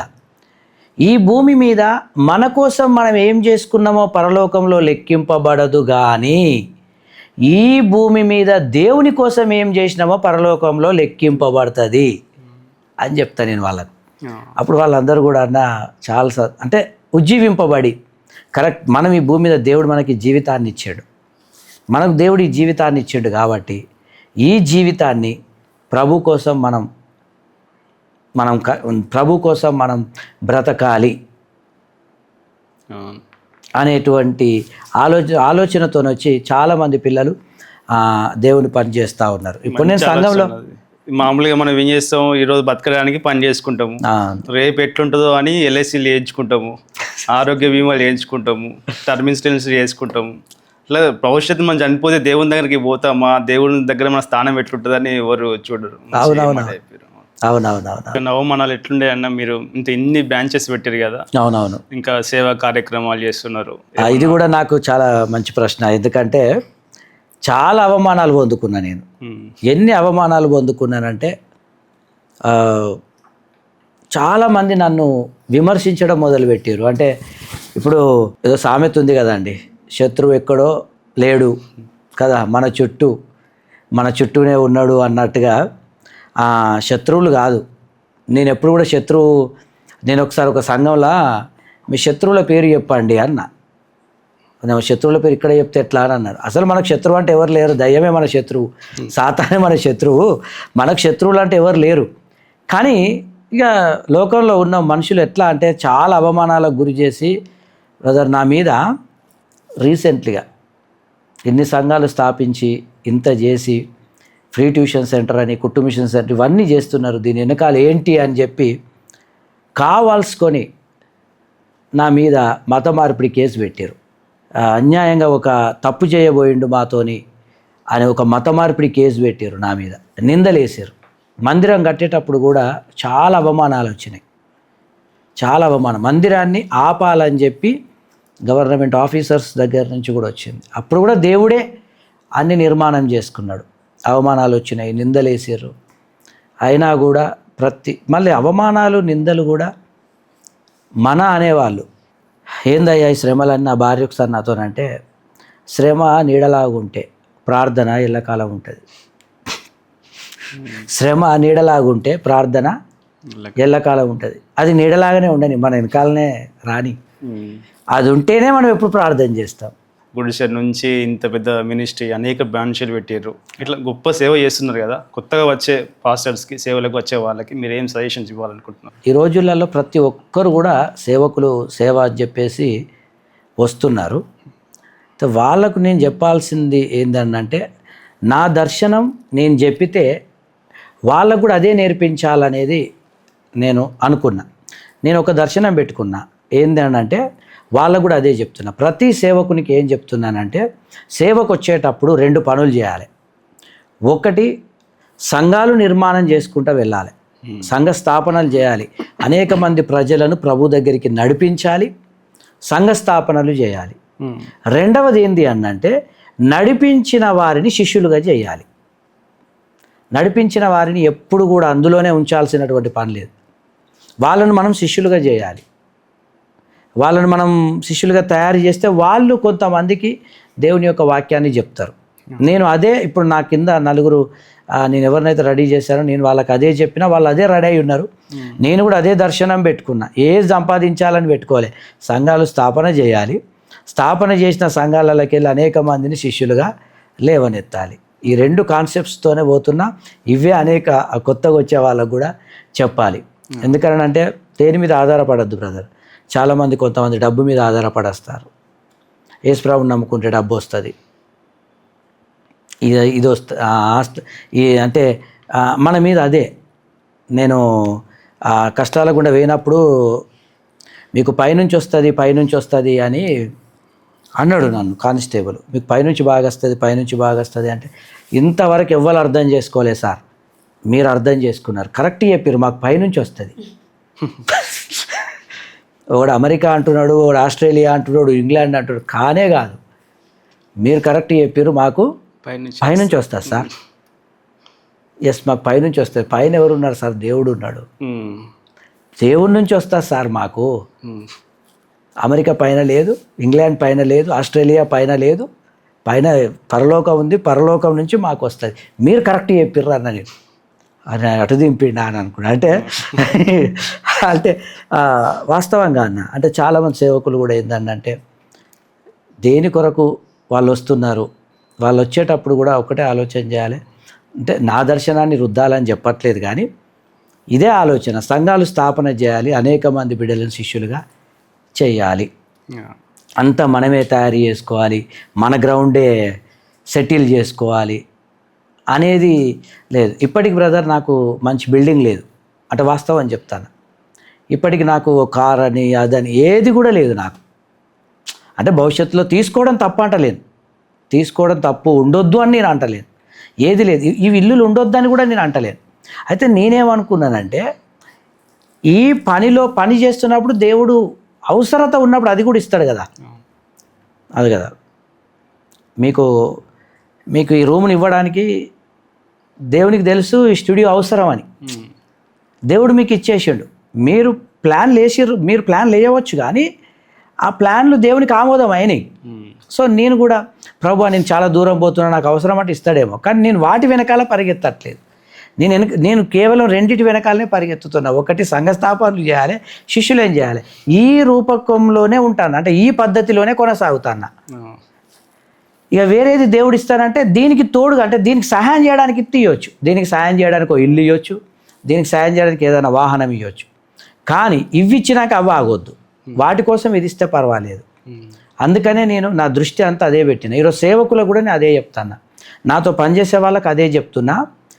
నేను ఎక్కడికైనా వెళ్ళినప్పుడు కూడా సేవకులను కూడా, నేను మాస్టర్గా వెళ్ళి అనేక మందికి బోధిస్తున్నప్పుడు కూడా నేను అదే చెప్తున్నా, మీరు వీటి మీదే దృష్టి పెట్టండి, దేవుడు ఖచ్చితంగా మిమ్మల్ని అన్ని విధాలు ఆశీర్వదిస్తాడు అని. గొప్ప సాక్ష్యం అన్న, మీరు మంచి మాటలు చెప్పారు. ఎట్లా అనిపిస్తుంది అన్న ఈ ఇంటర్వ్యూ, ఈ పాడ్కాస్ట్ అంతా కూడా? ఫస్ట్ టైం నాకు ఆనంద్ అన్న చెప్తున్నప్పుడు చెప్పిండు, నాకు ఆనంద్ అన్న చెప్పినప్పుడు నేను ఒరిస్సాలో ఉన్నప్పుడు అన్న ఫోన్ చేసి, అన్న మీ సాక్ష్యం కావాలి, కొంతమంది సేవకులను మేము సెలెక్ట్ చేసినాం, మీ సాక్ష్యం కావాలి అని అన్నప్పుడు చాలా కష్టం అని నేను అనుకున్నా.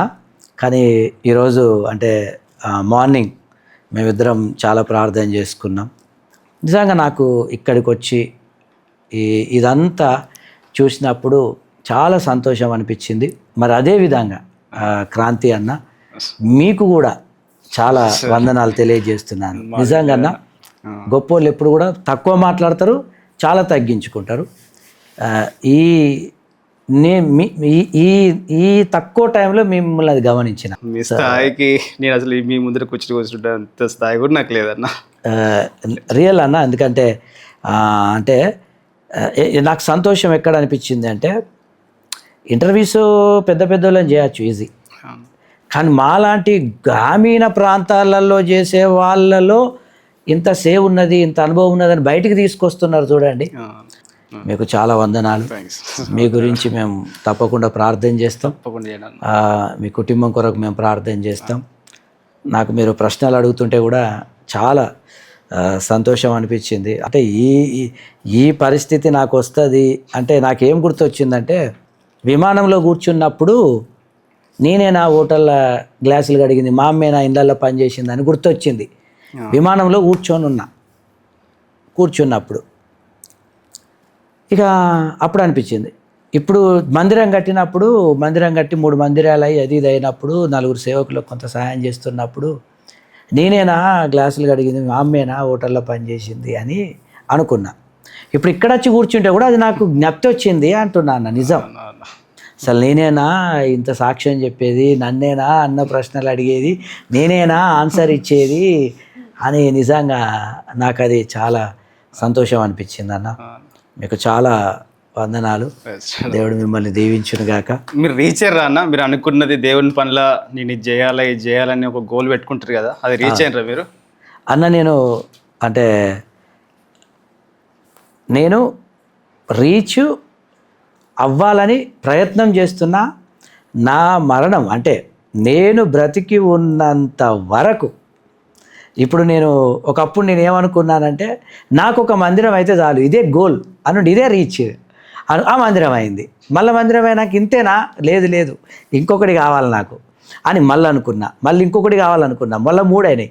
ఇంతేనా? ఇంకా సేవకులు కావాలా అని అనుకున్నాను. సో ఆ విధంగా రీచ్ అయినా అంటే వాస్తవంగా నేను రీచ్ అయినా, కానీ నాశ అంతా ఏంటిది అని అంటే ఇంకా ప్రయాణాన్ని కొనసాగిస్తా, అనేక మంది ప్రజల దగ్గరికి తీసుకొని వెళ్తా, నా విషయాలు తీసుకొని ఇంకా శిష్యులను రెడీ చేస్తా, ఇంకా సంఘాలు కడతా అనేది ఉన్నది. నా గోల్ను రీచ్ చేయడానికి ఎందుకంటే కాంప్రమైజ్ కావద్దు మనం ఎక్కడ కూడా. కాంప్రమైజ్ అవునవును. కాంప్రమైజ్ ఎప్పుడు కూడా అన్నా నేను కాలేదు. నాకు చాలా అవకాశాలు, సంతృప్తి ఉండదు చేసుకుంటూ పోవడం. అవును. పరిచర్యలో ఇప్పుడు ఫస్ట్ ఒక శిష్యుని తయారు చేసినా సరిపోదు అనిపించింది. మళ్ళీ 2వ ఆయన ఓకేలే అనిపించింది. 3వ ఆయన తయారు చేసిన ఓకేలే అనిపించింది. మళ్ళీ ఇంకొక మందిరం కడుతున్నప్పుడు భారం అయ్యింది. అబ్బా గింత భారం అవుతుంది ఏంటి అని ఒక దుఃఖం అనిపించింది, వేదన అనిపించింది. కానీ చేయాలి, ఇక చేస్తేనే సంతోషం, చేస్తేనే ఆనందం. సో అందుకని ఇక చేస్తూనే ఉన్నా అన్న. చిన్న ప్రార్థన చేసి క్లోజ్. మా ప్రియ పరలోకపు తండ్రి, నీకు వందనాలు, స్తోత్రాలు, స్తుతులు చెల్లిస్తూ ఉన్నాం. ఈ సమయంలో ప్రభువా నా తండ్రి నాయన, క్రాంతి అన్న కొరకు మేము ప్రార్థిస్తున్నాం. నిజంగా తండ్రి నాయన ఒక మంచి ఉన్నతమైనటువంటి స్థాయిని మీరు ఇచ్చి ప్రభువా నా తండ్రి అనేక మంది ప్రజలకు మీరు దీవెనకరంగా ఉంచినందుకు వందనాలు చెల్లిస్తున్నాం. అన్నను బట్టి, అన్న కుటుంబాన్ని బట్టి, అన్న సత్యమని మీరిచ్చిన సంతానాన్ని బట్టి కూడా మేము వందనాలు చెల్లిస్తున్నాం. దేవా ఈ స్టూడియోని బట్టి వందనాలు. ప్రతి సాక్ష్యము ద్వారా ప్రతి సహోదరుడు కదిలించబడాలని వేడుకుంటున్నాం. మీరే సహాయం చేయండి, దీవించండి, ఆశీర్వదించుమని నీకే వందనాలు, స్తోత్రాలు, స్తుతులు చెల్లిస్తూ దేవాన్న తను ముఖ్యంగా ఈ కుటుంబాన్ని నీ పాదాలకు అప్పగిస్తూ యేసయ్య నామంలో అడిగి వేడుకొంచున్నాం తండ్రి. ఆమెన్.